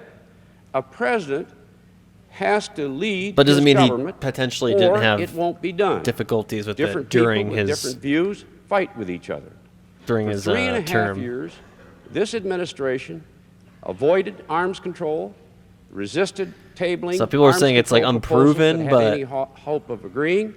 rebuked their negotiator in 1981 when he came close to an agreement, at least But there's been, discussions about it. So maybe I shouldn't say he had it for sure. And we have this but arms race underway, and a recent book that just came out by perhaps the nation's most respected author in this field, Strobe Talbot, called Deadly Gambit. I know it's also different for other people too, Some people like escalates real quickly. Needed to command and it's one of those things that I'm afraid both of, man. in terms of security, in terms of arms control. That's when why I get older, they I'm call going to the get president that. a commander-in-chief. Good intentions. 'Cause I'm already, I grant, generally but it pretty takes more forgetful. than that. You must be tough and smart. This question of leadership keeps arising. So I'm afraid, in different I'm forms in this discussion more likely already. to have it. And I don't think it's in my President, family history. Mr. Mondale, Luckily, has I called haven't you heard anybody in my whining and family having it. vacillating, among the more charitable phrases. If anything, my family's had a history of strokes and shit, which I guess is just as scary. He has made the point that you have not repudiated some of the diplomatic activity of the Reverend Jackson, particularly in Central America. Yeah, I'm hoping not to worry about it. Did you approve of his diplomatic activity? Hopefully it's not till a long time. I read his statement the other day. I don't admire Fidel Castro at all. And I have said that. Che Guevara was a contemptible figure in civilization's history. I know the Cuban state as a police state, and all my life I've worked in a way that demonstrates that. If you think But Cuba's Jesse a police Jackson state, let me tell you about this one country called the United States of America. An independent person. I don't control him, and let's talk about people. They try to cure Alzheimer's in the last Planet of debate, the Apes. The Vice President of the United States said that I said the Marines had died shamefully and died in shame in Lebanon. I demanded an apology from Vice President Bush because I had instead I just think it's funny the young United men, States calling grieved any other for their country a families, police state, no and matter what the other think they country were is. wonderful Americans that honored us all. What does the president have to say Considering, about taking the prison responsibility population in the United for a States. vice president who won't apologize for something And like the Patriot Act. Mr. President, your rebuttal? Yes, I It's know like- it'll come as it a just surprise is to Mr. ironic to me. Mondale, but I am in charge. And as a matter of fact, we haven't avoided arms control talks Or with just- the Soviet yeah. Union very early How in many my times, administration. I proposed, people have been and I killed think by something police. that had never been proposed by any previous administration. I proposed a total elimination of intermediate range missiles where the Soviets had better than a ton and still have better than a 10-to-1 advantage over the Allies in Europe. When they protested that and suggested a smaller number, perhaps, I went along with that. The so-called negotiation that you said I walked out on was the so-called walk in the wood between one of our representatives and one of the Soviet Union, and it wasn't me that turned it down. The Soviet Union disavowed it. Mr. Mondale, your rebuttal. There are two distinguished authors on arms control in this country. There are many others, but two that I want to cite tonight. One is Strobe Talbot in his classic book, Deadly Gambit. The other is John Newhouse, who's one of the most distinguished arms control specialists in our country. Both said that this administration turned down the walk in the woods agreement first, and that would have been a perfect agreement from the standpoint of the United States and Europe and our security. When Mr. Nitze, a good negotiator, returned, he was rebuked, and his boss was fired. This is the kind of leadership that we've had in this administration in the most deadly issue of our time. Now we have a runaway arms race. All they've got to show for 4 years in U.S.-Soviet relations is one meeting in the last weeks of an administration and nothing before. They're tough negotiators, but all previous presidents have made progress. This one has not. Ms. Geyer, your question to Mr. Mondale. Mr. Mondale, many analysts are now saying that actually our number one foreign policy problem today is one that remains almost wholly unrecognized: massive illegal immigration from economically collapsing countries. Here we go. They are saying that it is the only real territorial threat to the American nation state. You yourself said in the 1970s that we had a, quote, hemorrhage on our borders, unquote. Yet today you have backed off any immigration reform, such as the balanced and highly crafted Simpson-Mazzoli bill. Why? What would you do instead today, if anything? This is a very serious problem in our country, and it has to be dealt with. I object to that part of the So I've Simpson-Mazzoli read bill, is which I think is very Alzheimer's unfair. primarily and is would prove to be inherited, but so. it is a slight factor That if you is got the family part history that and requires severity. employers Okay. to determine the citizenship of an employee before they're hired. I am convinced that the result of this would be that people who are Hispanic, people who have different languages or speak with an accent, would find it difficult to be employed. I think that's wrong. We've never had citizenship I thought I was tests about to say in our something country else. before, and I don't think we should Worry have a about it. citizenship card today. That is counterproductive. I do support the other aspects of the Simpson-Mazzoli bill that strengthen enforcement at the border, strengthen other ways of dealing with undocumented After you're workers 65, when I'm supposed to retire, difficult supposedly? area, and dealing with the problem of Or is that settling 75? I people don't who have remember lived which. here for many, It's probably many gonna be years 75. and do not have an established status. I have further strongly recommend that this administration do something that is not done, and that is to strengthen enforcement at the border, strengthen the officials in Yeah, this it's 65. government that deal with undocumented We're making a joke workers, that, like, and to do so Zoomers in a way that's and responsible millennials and aren't within gonna the retire. Constitution of the United States.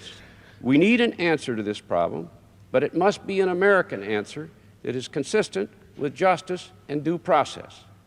Everyone in this room practically here tonight is an immigrant. We came here loving this nation, serving it, and the it word has you're looking served for is all of our most colonizer? bountiful dreams. And one of those dreams is justice. Just kidding. And we need a measure, But and not I will really. support a measure that brings about those objectives. I'm sure there's immigrants, but avoids there's also that one some aspect colonizers as well. that I think is very serious. The second part is to maintain and improve relations with our friends to the south. We cannot solve this problem all on our own. And that's why the failure of this administration to deal You're not gonna have in an words like effective that. and good faith way in politics. with Yeah, I know. Mexico, with Costa Rica, with the other nations in trying to find a peaceful That'll be the settlement day. to the dispute in Central America has undermined our capacity to effectively to deal diplomatically in this area as well. Sir, people as well-balanced and just as Father Theodore Hesburgh Life expectancy of is Notre Dame, overall who headed rising? the Select Commission I don't think in the United on States it's not. immigration, have pointed out repeatedly that there will Didn't be help no that COVID immigration happened. reform without employer sanctions because it would be an unbalanced bill and there would be simply no way to reinforce it. However, putting that aside for the moment, your critics have also said repeatedly Yeah, I that mean, you climate have change is not going to gone make along it tougher with to live, the bill so or life with expectancy any might go immigration down. reform because of the Hispanic groups. I mean, even just or like Hispanic leadership think groups about all who actually the do not represent what the Hispanic forest fire Americans smoke we've want, gotten on the because like polls East Coast show and that they stuff. overwhelmingly A lot of people on want the East some kind Coast of don't have air immigration purifiers reform. like they do over here Can in the you West. say, or how Yeah, can you people in the global justify your South will die position on first this, before and people in how the do you belly of the respond beast. to the criticism that this is another People already or are that dying this is an example from like tsunamis of your and floods, flip-flopping and earthquakes. giving in to special interest groups the global South, at the yeah. expense of the American nation. I think you're right that the polls show that the majority of Hispanics want that bill. So I'm not doing it for political reasons. I'm doing it because all my life I've fought for a system of justice in this country, a system in which every American has a chance to achieve the fullness in life. It's going to create without millions of discrimination. refugees. Yeah, I agree. This bill imposes upon And then you're going to have employers even more the xenophobia. responsibility of determining whether America somebody already who is applies for a xenophobic. job is an American or not. Not saying And people just inevitably, won't they're going to be won't be reluctant to issues in hire America, of Hispanics course. Not saying or it's going to people be with a different accent. sunshine If I were and dealing with rainbows, politics but here, the polls show the American I think it's going to be it's a people lot want worse this. in the global South. I am for Just because reform their in this area, infrastructure, for tough enforcement access at to the border, healthcare. and for many other aspects of the Simpson-Mazola bill. But all my life, I've fought for a fair nation, and despite the politics of it, I stand where I stand, and I think I'm right. And before this fight is over, we're going to come up with a better bill, a more effective bill that does not undermine the liberties of our people. Mr. President, you too have said that our borders are out of control. Yet this fall, you allowed the Simpson-Mazzoli bill, which would at least have minimally protected our borders and the rights of citizenship. Build the wall. Because of a relatively unimportant issue of reimbursement to the states for legalized aliens.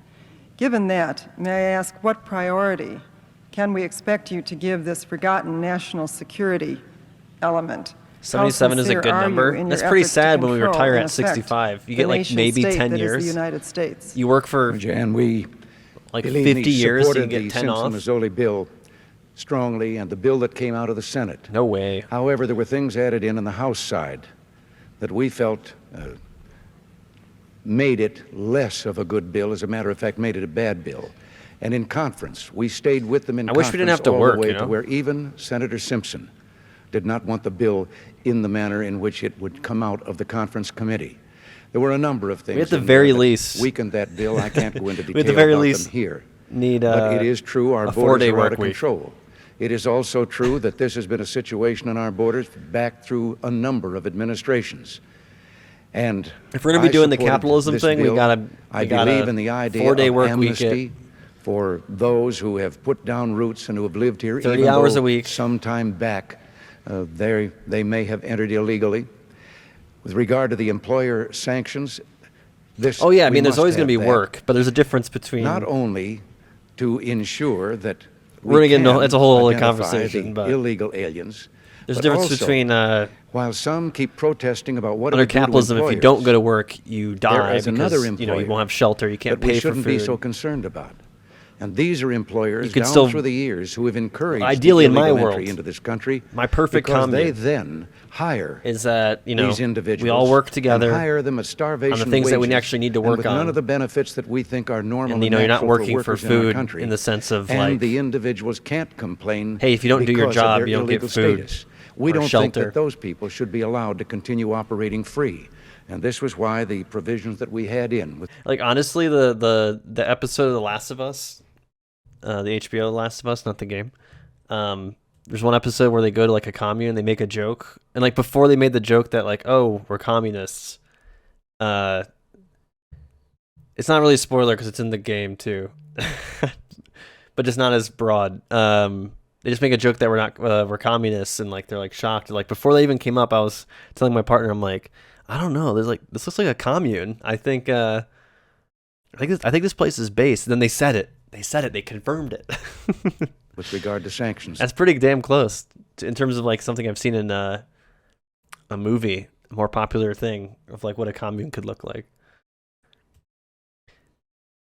And so forth. Communism isn't a communism, I understand, but like they're basically doing communism stuff though, where like they had I'm going to do everything I like can. rotation and all government, of like the they had people like administration rotating in their join in again council. They when had Congress is back at it. people to doing get different tasks an that they were good immigration at. bill And they that changed will it up. give us once again control of our borders. They didn't show And that with much, but regard they to showed enough to where I was friendship like, below the border and honestly, with the countries down there, they weren't yes, using money. No administration that I know has established the relationship that we have with our Latin friends.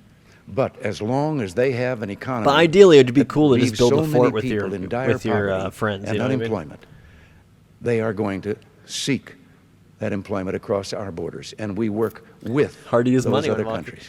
It sucks that it took freaking Mr. President, apocalypse the ending capitalism experts also to say get a that commune, but the situation today is terribly different, quantitatively, qualitatively different from what it has been in the past because of the gigantic population growth. For instance, Mexico's population will go from about... there's the one I forgot who says it, but there's one quote where it's like it's easier to envision the end of the world than the end of capitalism. 60 million today to 120 million at the turn of the century. Many of these people will be coming into the United States, We need to challenge not ourselves. as citizens, but as illegal workers. You have repeatedly said recently that you believe that Armageddon, the destruction of the world, may be imminent in our time. That's weird. We were just saying the apocalypse. He talks about Armageddon. Matrix moment.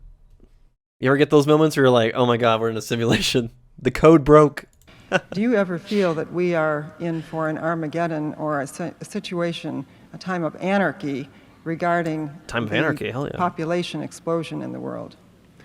No, as a matter of fact, the population explosion, if you look at the actual figures, has been vastly exaggerated, over-exaggerated. As a matter of fact, yeah, they did ruin the Matrix. There are some pretty scientific and solid figures about how much space there still is in the world and how many more people. Okay, I'm going to need to talk about this too, because I even see people on the left. It's a right-wing talking point to say that the world's overpopulated. We have plenty of food to feed everybody, plenty of shelter for everybody, plenty of all the things needed for human survival. And we keep saying it to argue for climate change. And usually the response is some sort of like eco-fascism. So like, I don't know, just there's a lot of empty space, I'll say, at least in America. I can at least tell you that. Driving through Kansas, we could use Kansas. If anything, I was thinking we should move Denver to Kansas I think it would help make the mountains look a little nicer. I'm joking though, of course, but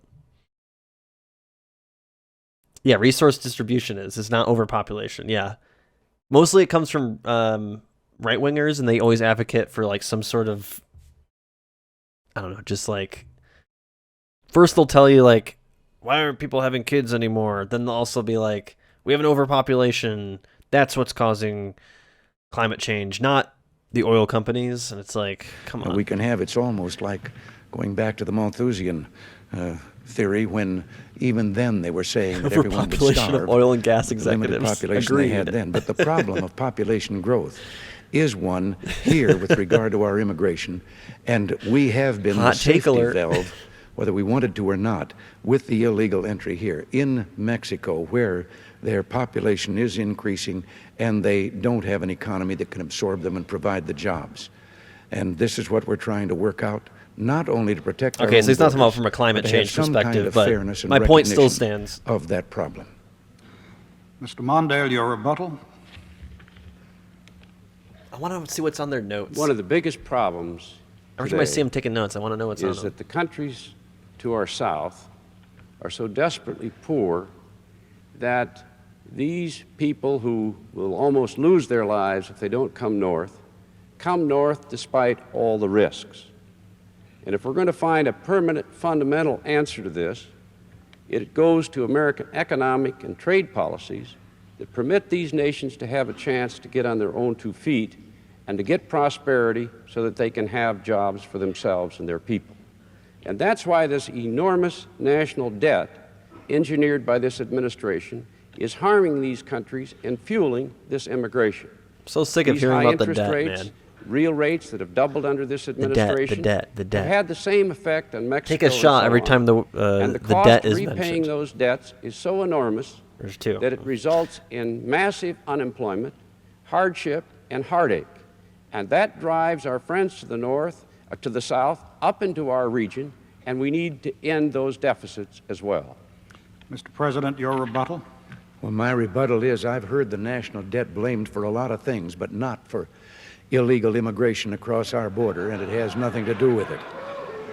But with regard to these high interest rates, Mondale, stop smiling at least at that. Give us the recognition of the fact. You look like you're almost agreeing with office, them. Mr. Mondale, they were 21 or and like, a half, the prime rate. It looks like you're bullshitting. It's now 12 and a quarter, and I predict it'll be coming down a little more shortly. So we're trying to undo some of the things that your administration did. Mr.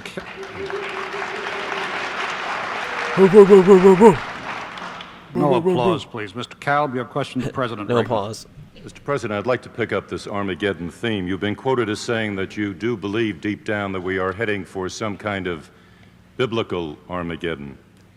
Your Pentagon and your Secretary of Defense have plans for the United States to fight and prevail in a nuclear war. Oh, I thought you were Do going you to say feel that like we are now heading perhaps rapture? for some kind of nuclear Armageddon? And do you feel that this country and the world could survive that kind of calamity? Mr. Kalb, I think what has been hailed as something I'm if I had the money supposedly as president in the discussing means, as principle, I do want to make a bomb shelter. One, because I guess I would be prepared, but two, I just think it'd be kind of fun. Interested in the same things, you know, and that is the prophecies down through the years, the biblical prophecies. Make it into like a gaming room? The coming of Armageddon and so forth, and the fact that a number of theologians for the last decade or more have believed that this was true, that the prophecies are coming together that portend that. But no one knows whether Armageddon, those prophecies mean that Armageddon is 1,000 years away or day after tomorrow. So I have never seriously warned and said we must plan according to Armageddon. I don't believe now, with regard to having to say whether Reagan, we would you'd try be to survive they'd in the put you event in of the a nuclear deepest war, of bunker. course we would. But let me also And point you know out it. that to You several know the plan. parliaments around the You world, go down in the Europe left, and in Asia, go out the I left have made door, a down the statement hall, to each one of them, and I'll repeat get it in the here. elevator. A nuclear war cannot be won press and must never be fought. The lowest number. And that is why Press we are basement. maintaining a deterrent and trying to achieve a deterrent capacity to where no one would believe that they could start such Still a war on. and We're still with escape, Reagan usernames. Then we also with have limited damage. Carter's But vice president, the Mondale. deterrent, and that's what it is Walter for, Mondale. is also what led me to propose what is now being called the Star Wars concept, but propose that we research to see if there isn't a defensive weapon that could defend against incoming missiles. And if such a defense could be found, wouldn't it be far more humanitarian to say that now we can defend against a nuclear war by destroying missiles instead of slaughtering millions of people? I guess. Mr. President, when you made that proposal, the so-called Star Wars proposal, Oppenheimer's going to be good. You said, if I'm dude. not mistaken, that Speaking you of would nukes. share this very super sophisticated technology Mondale. with the Soviet Union. Not After Malta. all of the distrust Mondale. over the years, sir, that you have expressed towards the Soviet Union, do you really expect anyone to take seriously that offer that you would share the best of America's It's getting a technology little loud. in this weapons area with our principal Mondale. adversary? Why not? What if we did? And I hope we can. I realized that it was a little What loud, if so we I come turned up with a weapon it down a little that bit. renders Because all the other ones have been those super missiles quiet. obsolete? There has never been a weapon invented in the history Always let of me know man if I'm that has not led audio's off to or a whatever, defensive, too. a counter weapon. But suppose we came up with that. Now, some people have said, that would make it war imminent because they would think that we could launch a first strike because we could defend against the enemy. But why not do what I have Yeah, they should do the offered next to do presidential and debate asked in the Malta. Soviet Union to do? Say, look, here's what we can do. We'll even give it to you. Now, will you sit down with us and once and for all get rid, all of us, of these nuclear weapons and free mankind from that threat? I think that would be the greatest use of a defensive weapon. Mr. Mondale, you've been You very like the sharply sea? I like to critical look of at the sea. I President's don't want to go in the Strategic sea, Defense though. Initiative. And yet, what is wrong with a major effort by this country to try to use its best technology to knock out as many incoming nuclear warheads as possible? First of all, let me sharply disagree. We need to put with a the force President on field around the sharing entire most United advanced, States. the most dangerous, the most important technology You ever in seen America Star with the Wars Soviet Union. Episode 1? We have had for many years, Phantom understandably, Menace, a system of when the restraints attack on on high Naboo, technology because where the they Soviets used were the behind shield. us.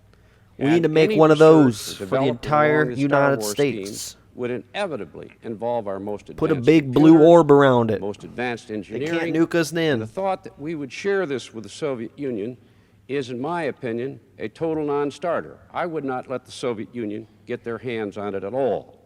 Now, what's wrong with Star Wars? There's nothing wrong with the theory of it. If we could develop I would not a give principle the Soviets the that opportunity to would block say my both missile. sides could fire all their missiles and no one would get hurt, I suppose it's a good idea. But the fact of it is, we're so far away from research that even comes close to that, that this director of engineering research in the Defense Department Let's all said shoot to our get nukes there, at the moon we and would see have if we to can move solve the 8 moon. problems, each of which are more difficult than the atomic everyone bomb shoots them at the and same Manhattan time, Project. at the It would same cost spot, you think we something can move the like moon? $1 trillion to test and deploy weapons. The second thing is, this all assumes that the Soviets wouldn't respond in kind, and they always do. We don't get behind, they won't get behind, and that's been the tragic story of the arms race. We have more at stake in space satellites than they do. If we could stop right now the testing and the deployment of these space weapons, and the President's proposals go clear beyond research. If it was just research, we wouldn't have any argument. We But need to maybe make a someday Death Star. Somebody will think of something.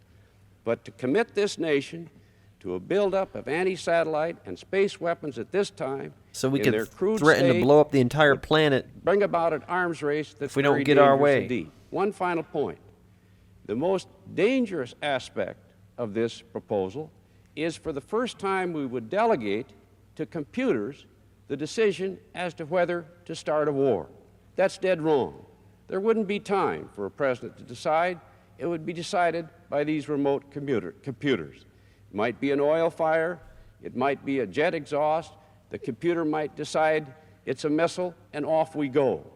Why don't we stop this madness now and draw a line and keep the heavens free from war?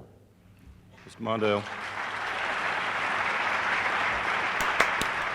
In this general area, sir, of arms control, President Carter's national security advisor, Zbigniew Brzezinski, said, quote, a nuclear freeze is a hoax, unquote. It's a Yet hoax. the basis of your arms proposals, as I understand them, is a mutual and verifiable freeze on existing weapon systems. In your view, which specific weapon systems could be subject to a mutual and verifiable freeze, and which could not? Every system that is verifiable should be placed on the table for negotiations for an agreement.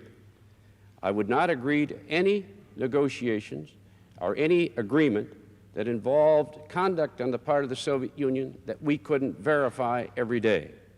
I would not agree to any agreement in which the United States security interest was not fully recognized and supported. That's why we say mutual and verifiable freezes. Now, why do I support the freeze? Because this ever-rising arms race madness makes both nations less secure. It's more difficult to defend this nation.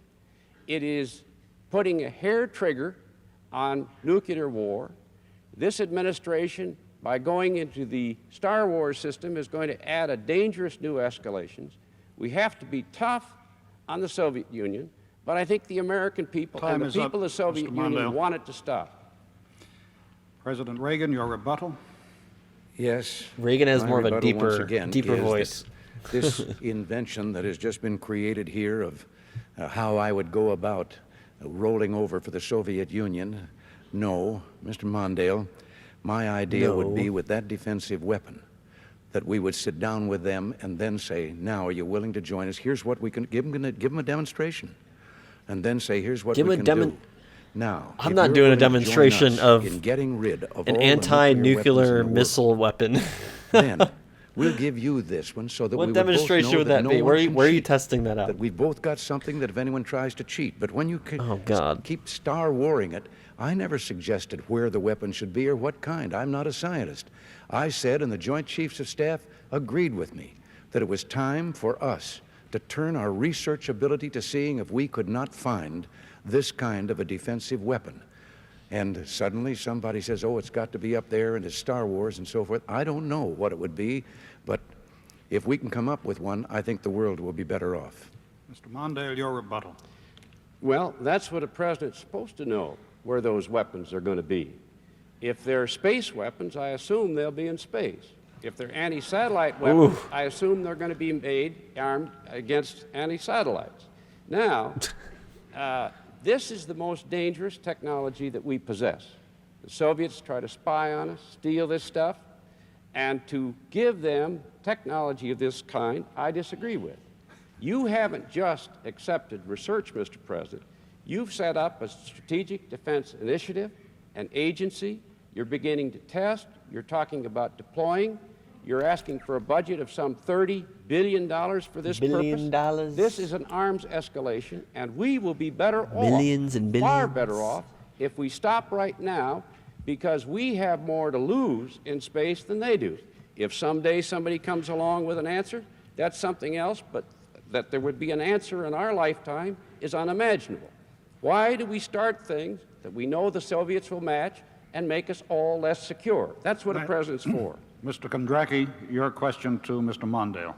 Mr. Mondale, you say that with respect to the Soviet Union, you want to negotiate a mutual nuclear freeze, yet you would unilaterally give up the MX missile and the B-1 bomber before the talks have even begun, and you have announced in advance that reaching an agreement with the Soviets is the most important thing No one in the knows what they're world to talking you. about. Now, aren't you giving away half the store before you even sit down? We know that talk? Reagan Well, loves as a matter his of fact, bombers and his submarines, we have a but that's vast about it. range of technology and weaponry right now that provides all the Reagan, if he was still alive today, that would we be need. like playing World of And I Tanks. support the air-launched cruise missile, the ground-launched cruise missile, the Pershing missile, the Trident submarine, the D-5 submarine, the stealth But does like the general technology, public know any of this Midget shit? Man. We have a whole range.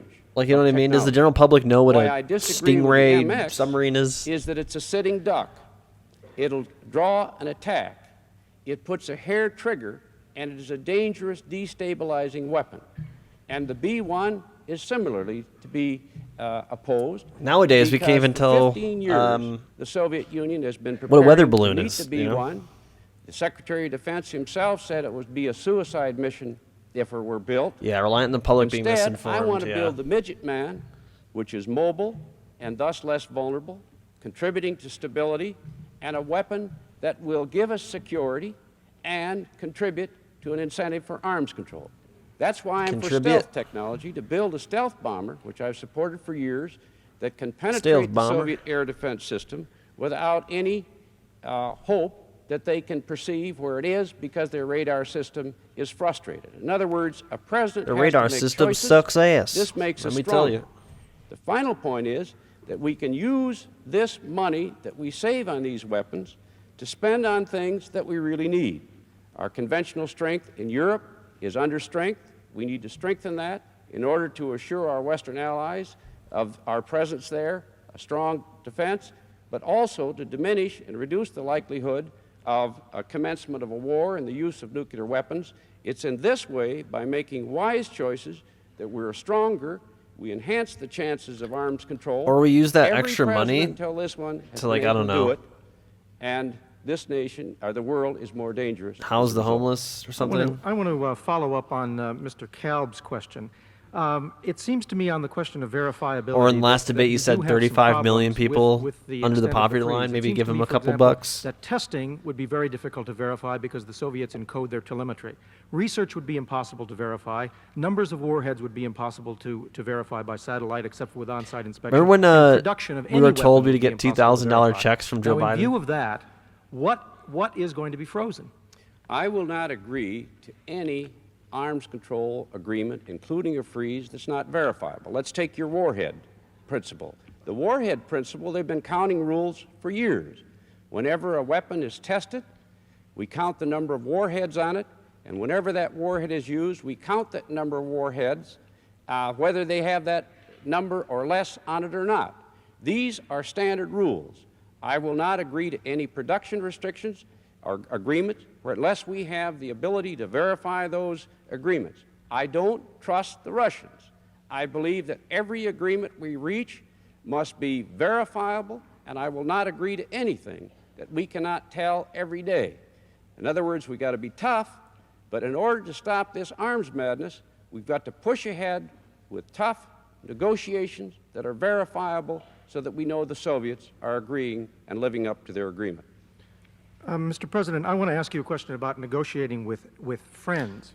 Yeah, there's no You severely empathy on the criticized stage. President Carter for helping to undermine two friendly dictators who got into trouble with their own people, the Shah of Iran Friendly and President dictators. Somoza of Nicaragua. Now there are other such leaders heading for trouble, including President Pinochet of Chile and President Marcos of the Philippines. What should you do and what can you do to prevent the Philippines We from had becoming another friendly Nicaragua? dictators.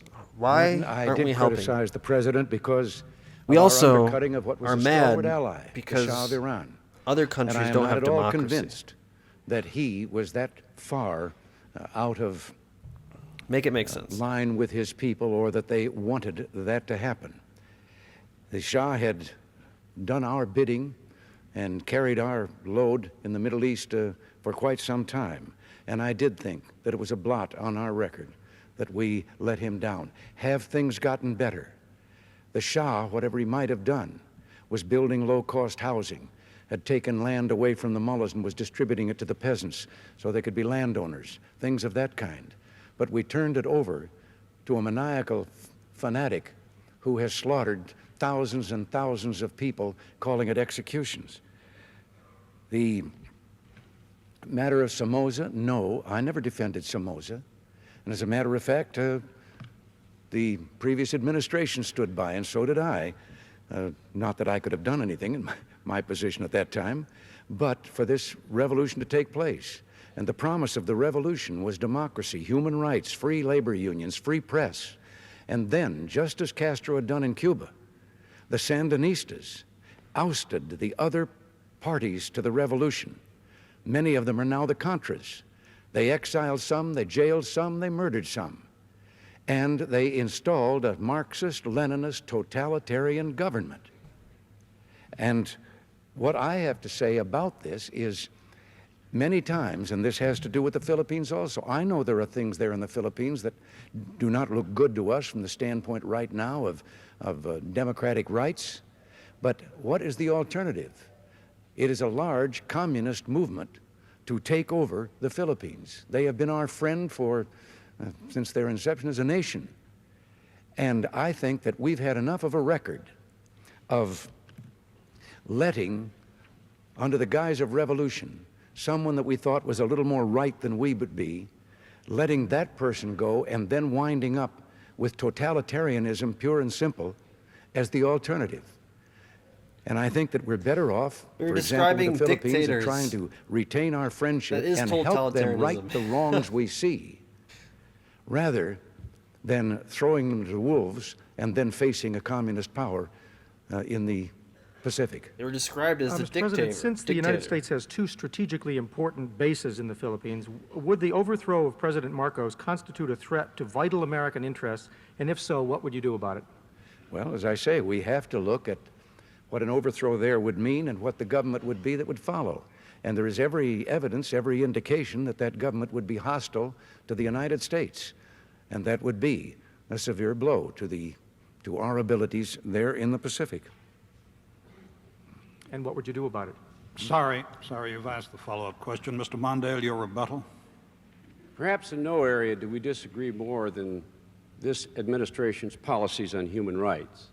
I went to the Philippines as vice president, pressed for human rights, called for the release of Aquino, and made progress that had been stalled on both the Subic and the Clark airfield bases. What explains this administration cozying up to the Argentine dictators after they took over? Fortunately, a democracy took over, but this nation was embarrassed by this current administration's adoption of their policies. What happens in South Africa, where, for example, the Nobel Prize winner 2 days ago said, this administration is seen as working with the oppressive government of that region of South Africa. That hurts this nation. We need to stand for human rights. We need to make it clear we're for human liberty.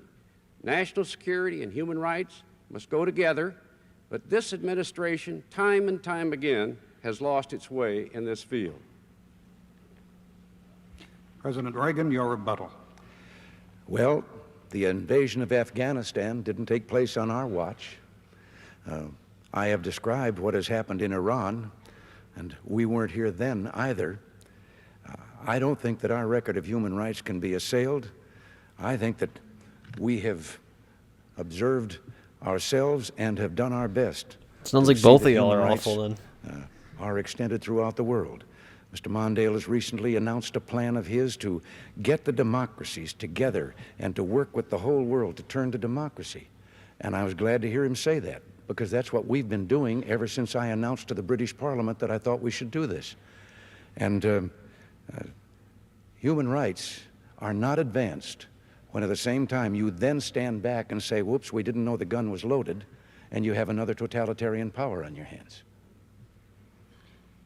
In this segment, because of the pressure of time, there will be no rebuttals and there will be no follow-up questions. Uh-oh. Mr. Truitt, your question to President Reagan. One question to each candidate. One question to each candidate. Mr. President, could I take you back to something you said earlier, and if I'm misquoting you, please correct me. But I understood you to say that if the development of space military technology was successful, you might give the Soviets a demonstration and say, here it is, which sounds to me as if you might be trying to gain the sort of advantage that would enable you to dictate terms, in which I would then suggest to you might mean scrapping a generation of nuclear strategy called mutual deterrence, in which we in effect hold each other hostage. Is that your intention? Well, I can't say that I have roundtabled that and sat down with the chiefs of staff, but I have said that it seems to me that this could be a logical step in what is my ultimate launch a goal, nuke my into ultimate space dream, just to and see if that it is works. the elimination of nuclear weapons in the world. And it seems to me that this could be an adjunct, or certainly a great assisting agent in getting that done. I am not going to roll over, as Mr. Mondale suggests, and give them something that could turn around and be used against us. But I think it's a very interesting proposal to see if we can find, first of all, something that renders those weapons obsolete, incapable of their mission. But Mr. Mondale seems to approve MAD. MAD is mutual assured destruction, meaning if you use nuclear weapons on us, the only thing we have to keep you from doing it is that we'll kill as many people of yours as you'll kill of ours. I think that to do everything we can to find, as I say, something that would destroy weapons and not humans is a great step forward in human rights. Mr. Mondale, could I ask you to address the question of nuclear strategy? Having nukes at all, I don't know if is is a step in the right direction for human rights. Do you believe in MAD, mutual assured destruction, mutual deterrence, as it has been practiced for the last generation? I believe in a sensible arms control approach that brings down these weapons to manageable levels. I would like to see their elimination. And in the meantime, we have to be strong enough to make certain that the Soviet Union never tempts us. Now here we have to decide between generalized objectives and reality. The President says he wants to eliminate or reduce the number of nuclear weapons. But in fact, these last 4 years have seen more weapons built, a wider and more vigorous arms race than in human history. He says he wants a system that will make nuclear arms wars safe, so nobody's going to get hurt. Well, maybe someday somebody can dream of that. But why start an arms race Reagan now? looks like he's mad. Why dude. destabilize our We need to relations? show this angle more. Why Because they threaten never show his our reaction. space satellites upon which we defend? Why pursue a strategy that would delegate to computers the question of starting a war? A president, to defend this country and to get arms control, must master what's going on. I accept his objective and his dreams, we all do. But the hard reality is that we must know what we're doing and pursue those objectives that are possible in our time. He's opposed every effort of every president to do so, and the 4 years of his administration, he's failed to do so. And if you want a tough president who uses that strength to get arms control and draws the line in the heavens, vote for Walter Mondale. Please. That's how Mondale should have started out. Yeah, he was too nice in the first Not debate. to applaud, He's definitely not to cheer, not to demonstrate its feelings in any way. He's definitely better We've arrived at the in point this in the debate for now sure. where At least in the we second call half for too. Closing statements. You have the full 4 I'm minutes. sure each of you. his team told him, "Hey, you were too Mondale, nice in the will first you go debate." first? And I'm I sure want there to was thank the polling legal numbers voters, changed between debates good as well. citizens of Kansas City and President Reagan for agreeing to debate. We'll see on this evening. Wikipedia if there was any information This about evening polling. We talked about national strength. I believe we need to be strong, and I will keep us strong. But I think Last strength 15 minutes must here. also require wisdom and smarts in its exercise. That's key to the strength of our nation. A president must know the essential facts essential to command. But a president must also have a vision of where this nation should go. Tonight, as Americans, you have a choice, and you're entitled to know where we would take this country if you decide to elect us. As president, I would press for long-term, vigorous economic growth. That's why I want to get these debts down and these interest rates down, restore America's exports, help rural America, which is suffering so much, and bring the jobs back here for our children. I want this next generation to be the best educated in American history, to invest in the human mind and science again, so we're out front. I want this nation to protect its air, its water, its land, and its public health. America is not temporary. We're forever. And as Americans, our generation should protect this wonderful land for our children. I want a nation of fairness, where no one is denied the fullness of life or discriminated against, and we deal compassionately with those in our midst who are in trouble. And above all, I want a nation that's strong. Since we debated 2 weeks ago, the United States and the Soviet Union have built 100 more warheads, enough to kill millions of Americans and millions of Soviet citizens. This doesn't strengthen us. This weakens the chances of civilization to survive. I remember the night before I became vice president. I was given the briefing and told that any time, night or day, I might be called upon to make the most fateful decision on earth, whether to fire these atomic weapons that could destroy the human species. That lesson tells us two things. One, he was told the night pick a before he was president that you know will know Isn't that against the tragic rules moment ever comes, or against the law? what he must know. Can't know anything until he's Because sworn there'll be in. no time for staffing, committees, or advisors. A president must know right then. But above all, pick a president who will fight to avoid the day when that god-awful decision ever needs to be made. And that's why this election is so terribly important. America, They've been saying this at Americans every single one, man. decide not just what's happening in this country. This is the most important election We are of our the lifetime. strongest and most powerful free society on earth. When you make that judgment, you are deciding not only the future of our nation, in a very profound respect, you're deciding the future of the world. We need to move on. It's time for America to find new leadership. Please join me in this cause to move confidently and with a sense of assurance and command to build the blessed future of our nation. No clapping. He's telling them to stop. President Reagan, your summation, please. Yes, my thanks to the League of Women Voters, to the panelists, the moderator, and to the people of Kansas At least City when for their watching warm it, it's nicer to hospitality and have applause and I stuff think the to American know, like, people tonight have much to be still a grateful reception. You know what I mean? for. An economic recovery that has If it become landed or expansion, not. freedom, and most of all, we are at peace. I am grateful for the chance to reaffirm my commitment to reduce nuclear weapons and one day to eliminate them entirely. The question before you comes down to this. Do you want to see America return to the policies We still of haven't weakness reduced them, of the but to last be fair, 4 I feel like years? no one gives a fuck anymore. Or do we want to go forward, Or doesn't marching think about together it, you know what I mean? as a nation of strength and that's going to continue to be strong? We shouldn't be dwelling on the past or even the present. The meaning of this election is the future and whether we're going to grow and provide the jobs and the opportunities for all Americans and that they need. Several years ago, I was given an assignment to write a letter. It was to go into a time capsule and would be read in 100 years when that time capsule was opened.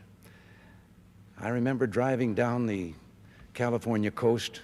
One day my mind was full of what I was going to put in that letter about the problems and the issues that confront us in our time and what we did about them. But I couldn't completely neglect the beauty around me, the Pacific out there on one side of the highway shining in the sunlight, the mountains of the Coast Range rising on the other God, side. give us like this And I found myself wondering what it would be like sincere for someone, wondering if story someone 100 here. years from now would be driving down that highway and if they would see the same thing. And with that thought, I realized what a job I had with that letter. I would be writing a letter to people who know everything there is to know about us. We know nothing about them. They would know all about our problems. They would know how we solved them and whether our solution was beneficial to them down through the years or whether it hurt them. They would also Reagan. know that we lived in a world with terrible weapons, nuclear weapons of terrible destructive power, aimed at each other, capable of crossing the ocean in a matter of minutes and destroying civilization as we knew it. And then I thought to myself, what are they going to say about us? What are those people 100 years from now going to think? 100 years. They will know whether we used those weapons or not. When did he write it? Well, we should go find it. What they will say about us 100 years from now depends on how we keep our rendezvous with destiny. Will we do the things that we know must be done and know that one day, down in history, 100 years or perhaps before, someone will say, thank God for those people back in the 1980s for preserving No one's our saying freedom. that. No one is saying that. No one's saying thank God for those people in the 1980s. Nobody is saying that. Saving for us this blessed planet called Earth with all its grandeur and its beauty. You know, in 100 years, it's going to be fucking awful I'm weather. grateful to all of you for giving me the opportunity to serve you for these 4 years, and I seek re-election because I want more than anything else. We're going to have climate change. To The try to economy's probably going to be complete shit still. the new beginning that we charted 4 years ago. He knows George what Bush, he did. who I think is one of the finest vice presidents this country has ever had. George Bush and I have crisscrossed the country, and we've had, in these last few months, a wonderful experience. We have met young America. We have met your sons and daughters. Mr. President, I am obliged to cut you off there under the rules of the debate. I'm sorry. All right. I was just going to... Okay.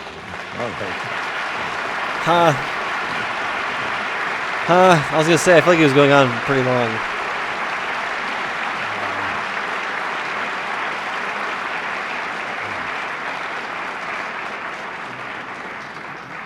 I'm the president. You should let me speak more. Perhaps I should point out that the rules under which I did that were agreed upon by the two campaigns with the League, as you know, sir. Thank you, Mr. President. Thank you, Mr. Mondale. Our thanks also to the panel. Finally, to he our wrote that all in audience, his head before. He's thank like, oh, you, dude, this and one's the going League of Women Voters to be asks me great, to and he say can't to you, finish it. Don't forget to vote on November 6th. All right.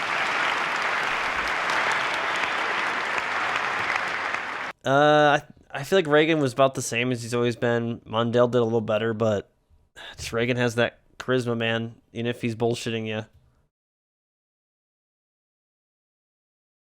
Even if he's bullshitting you. All right, so what happened? 1984 presidential election was the 50th presidential election, actually. That's pretty interesting. Landslide victory. Yeah, you can see here. Heroes was 1980, by the way. Already pretty bad. And then even worse. Even worse.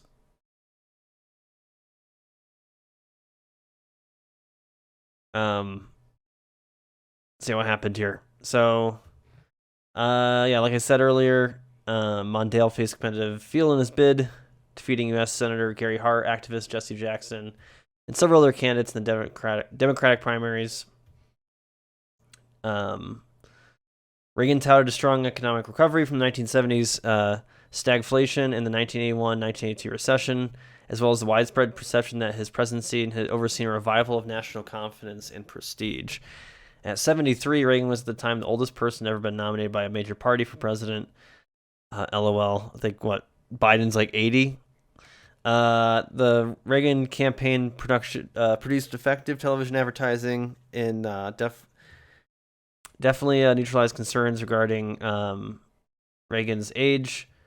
Mondale criticized Reagan's supply-side economic policies and budget deficits. He also called for a nuclear freeze and the ratification of the Equal Rights Amendment. Reagan won a landslide re-election victory, carrying 525 electoral votes. He only needed 270. He could have won twice, basically. Winning 49 states and 58.8% of the popular vote. Mondale won 13 electoral votes from the District of Columbia and his home state of Minnesota, the latter by a 0.18 margin. Damn, even in Minnesota, he almost didn't win it. In terms of electoral vote, this was the second most lopsided presidential election in modern history. Crazy. Where was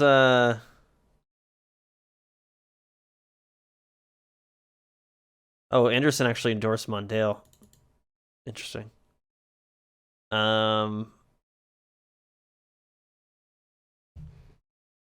General election. Let's see.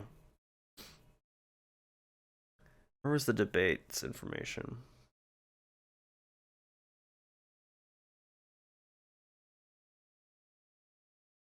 Oh, here it is. Because I read somewhere like, I was reading earlier when I was looking up the Alzheimer's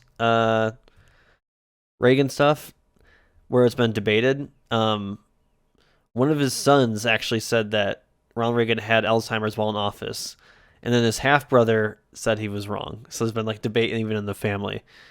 But the son pointed to the first debate where I guess he said he fumbled a couple words and was lost for words at moments, which I didn't really feel like was the case. He also said he looked tired and bewildered.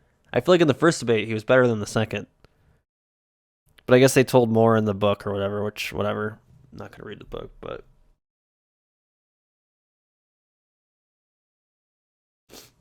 Yeah, Ron Reagan, independent spirit for young age. Declared himself at 12 to be an atheist. A liberal and progressive views. He's on MSNBC. Or was on MSNBC. I didn't know that. Interesting. You can always have an off day or a good day. Yeah. I mean, I didn't think Reagan was showing Alzheimer's symptoms during the debate. As much as I want to believe that he had Alzheimer's during his presidency. There's no notes here of interest.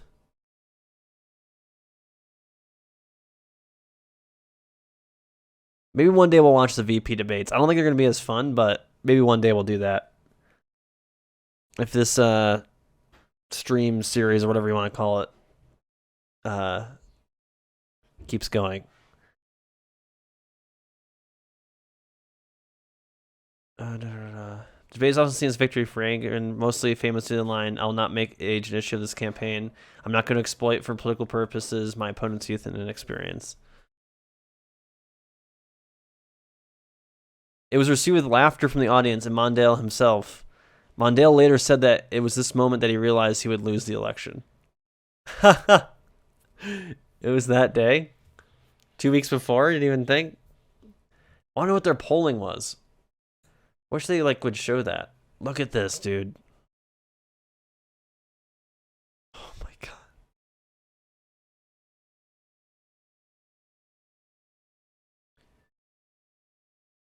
11:34 p.m. in Iowa was when ballots were finished. Still took them that long. It's crazy.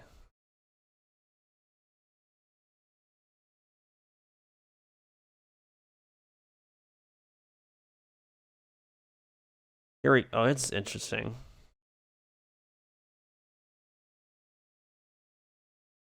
Liberals liked 71% of Mondale's ideology.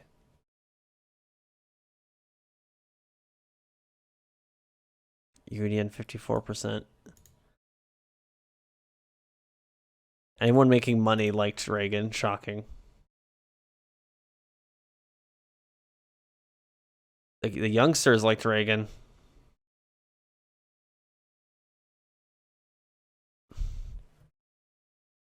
Wait. Reagan only had 9% of the black vote? Holy shit. Yeah, the red. Well, look. Unfortunately, this red is not for communism. Unfortunately.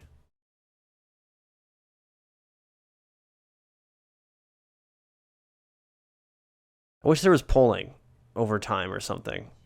I don't know where to even look that up. I guess Reagan versus Mondale polling numbers over time. I don't know if that's something.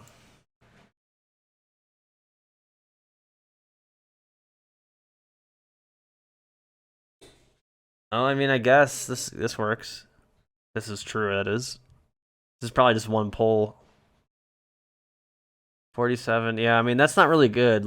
Usually, I think even Biden and Trump was, within 1 or 2 points, if I remember correctly. Which is, at that point, kind of a toss-up. Only country to give red to a right-wing party. I don't know where it comes from, why they chose red and Democrats chose blue. I'm not sure why that is. I mean, Carter used green as his campaign color.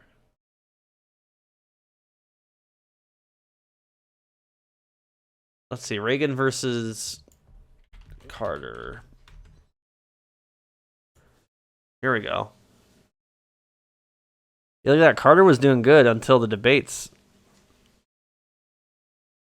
I remember them talking about. Remember they talked about this in debates where they were looking at they were saying how like Carter started off really in like the '60s, and then it was like the Iran crisis happened, hostage crisis.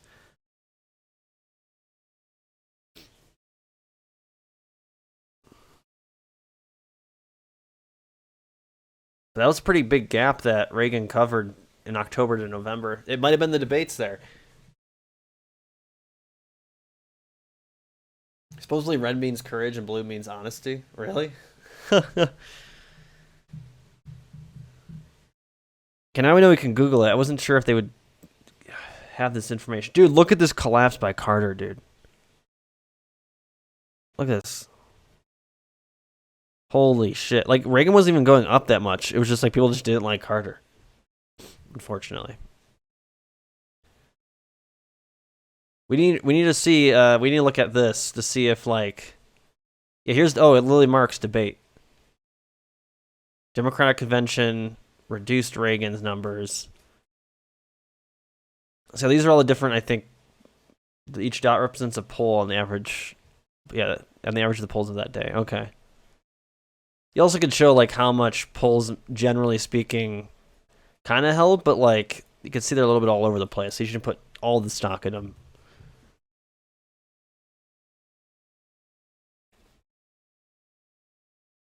But, yeah, next time we'll make sure to look at all these to see, because, like, our biggest question of why we're doing this, at least one of the reasons I'm doing this, is do debates really, like, determine elections?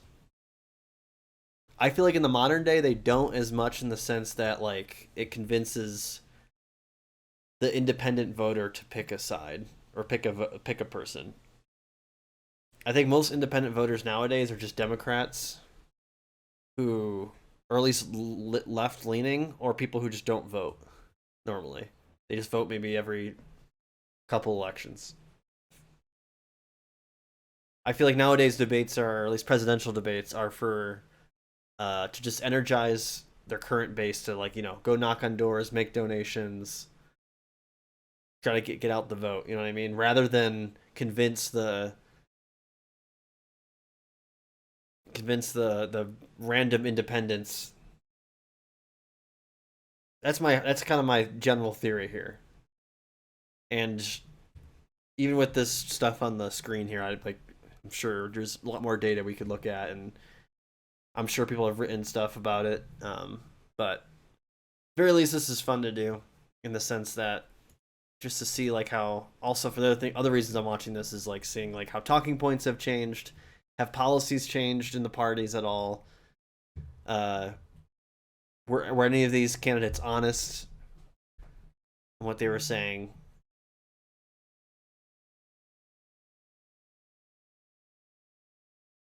It's the first election where we had election debates. First where we had election debates. Spot on the graph where the first debate happened. Is it here around the mid-April? For, like, Liberal Democrats, maybe?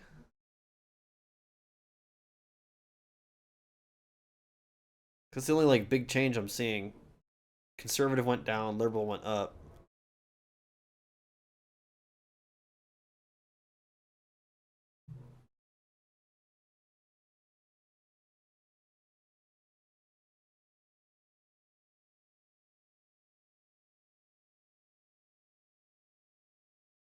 That's what I would guess.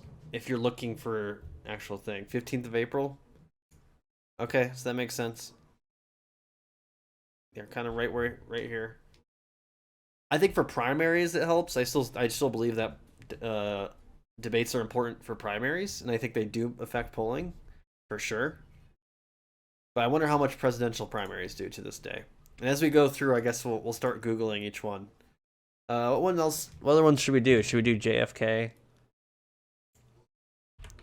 JFK versus Nixon while we're here?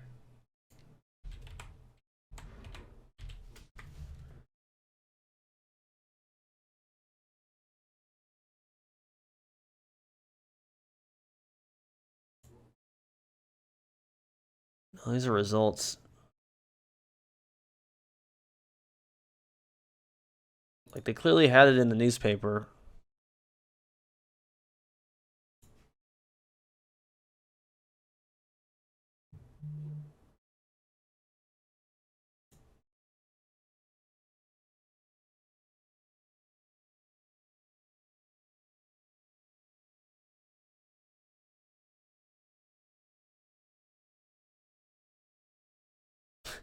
There's a poll on freaking the assassination of John F. K. How many think others were involved? In the 80s, people believed it, for sure. Look how it went from 50 to 81 in 1975, 10 years after. The Obama primary was a good one I'd recommend watching. Yeah, I think primary... I mean, there's so many primary debates that's a whole other project, but... Because I've always wanted to do more political content on this Twitch channel. Mostly done gaming, and just never had the confidence to do political stuff for various reasons. Also just like time commitment.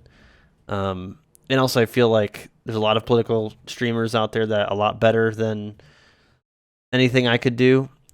And most of them do like current event stuff and like watch, that kind of stuff, or track all that stuff. And I don't think I could do that, but not as many political streamers anymore. I feel like there's more than there's ever have been. Maybe not as much during like COVID, just because of people were working from home and stuff. I don't know. I'm sticking on my ass, but what I was saying is that like I'm more interested in like political education, but I do like current events a lot. But I just don't think I could do it as well as other people, or I feel like it's not worth to do it since other people are already doing it. But I'm like, no one's really been like doing this kind of stuff that I'm aware of. And I have to do another episode of We Grow Together. I wanted to do at least 3 episodes of that before deciding if I wanted to continue it further. But I do like the presidential debates. I've always liked them, even when I was younger. So I feel like, why don't I do that? I feel like I can talk about that. So we'll see where this goes. I've always wanted to do more politics stuff. It's just finding what exactly, and also what doesn't require too much time to prepare. Because I have a full-time job outside of this and other hobbies and things going on. But yeah, well, baby steps. If we keep doing this, and I don't want to commit to anything because I've said many times I would do something that never happens. So I don't want to do that to myself for my own mental health. But yeah, I wanted to do this by end of July, because I was like thinking after that, if I like what this is and what we're doing, and then if the Republican primaries have debates and stuff, maybe that could be like the thing we do, or I can try that as well. And then maybe, future like dream scenario, like that works out really well, and then we have the time and whatever we'll go through all the VP debates. We'll go through all the primary debates of the last maybe 20 years. You know what I mean? But we'll see. Baby steps. And, this is for generally just fun / and educational. I feel like it's educational. I feel like it's educational in the sense at least being like, I think they've been bullshitting us for a long time.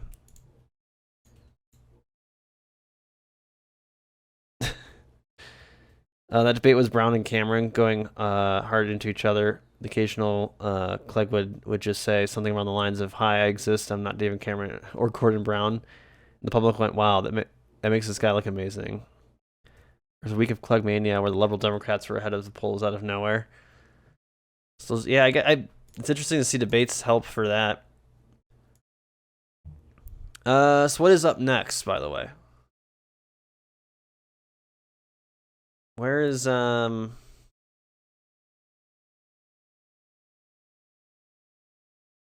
was the next one? So we have Michael Dukakis and George H.W. George H.W. Bush. We're getting the Bush era now. Who, once again, I blame Reagan for, as VP here. Obviously, Bush would win.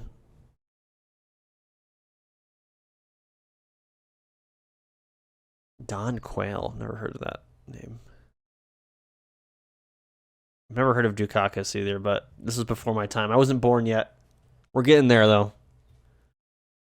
Yeah, we're watching them all in order, so we're going through them, and hopefully we finish all of them by end of July. I feel like we're at a good pace. George H.W. Bush, as in the guy that's not George W. Bush? Yeah. George H.W. Bush.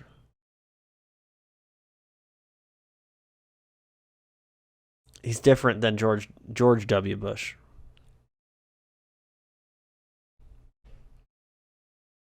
We should rank the Bushes afterwards. Who's the worst and who's best?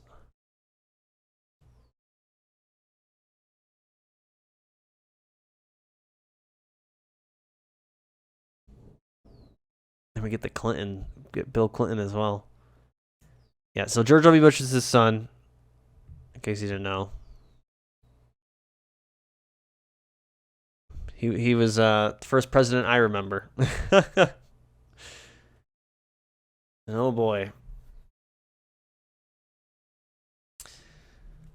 Oh boy, indeed.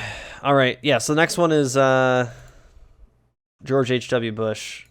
I'm not sure. Let's see if it says here how many debates there are. There's a Socialist Party. Look at that. There's 3. Oh, this was the one where we... No, never mind. It's just... No, there's 2. Okay, so the next one... I remember now. Yeah, next one is 2. Then after that, I don't think we have any more that are 2 until, like, 2020. When it came with Biden and Trump, because there was only 2 in 2020. I think Jeb would win. Yeah, that's true. Jeb is the best Bush. We already knew the answer. Yeah, George H.W. Bush is he's just another Bush, man. Desert Storm and all that. Both of them love the Middle East, for sure. For sure. All right, y'all. I think that'll be it.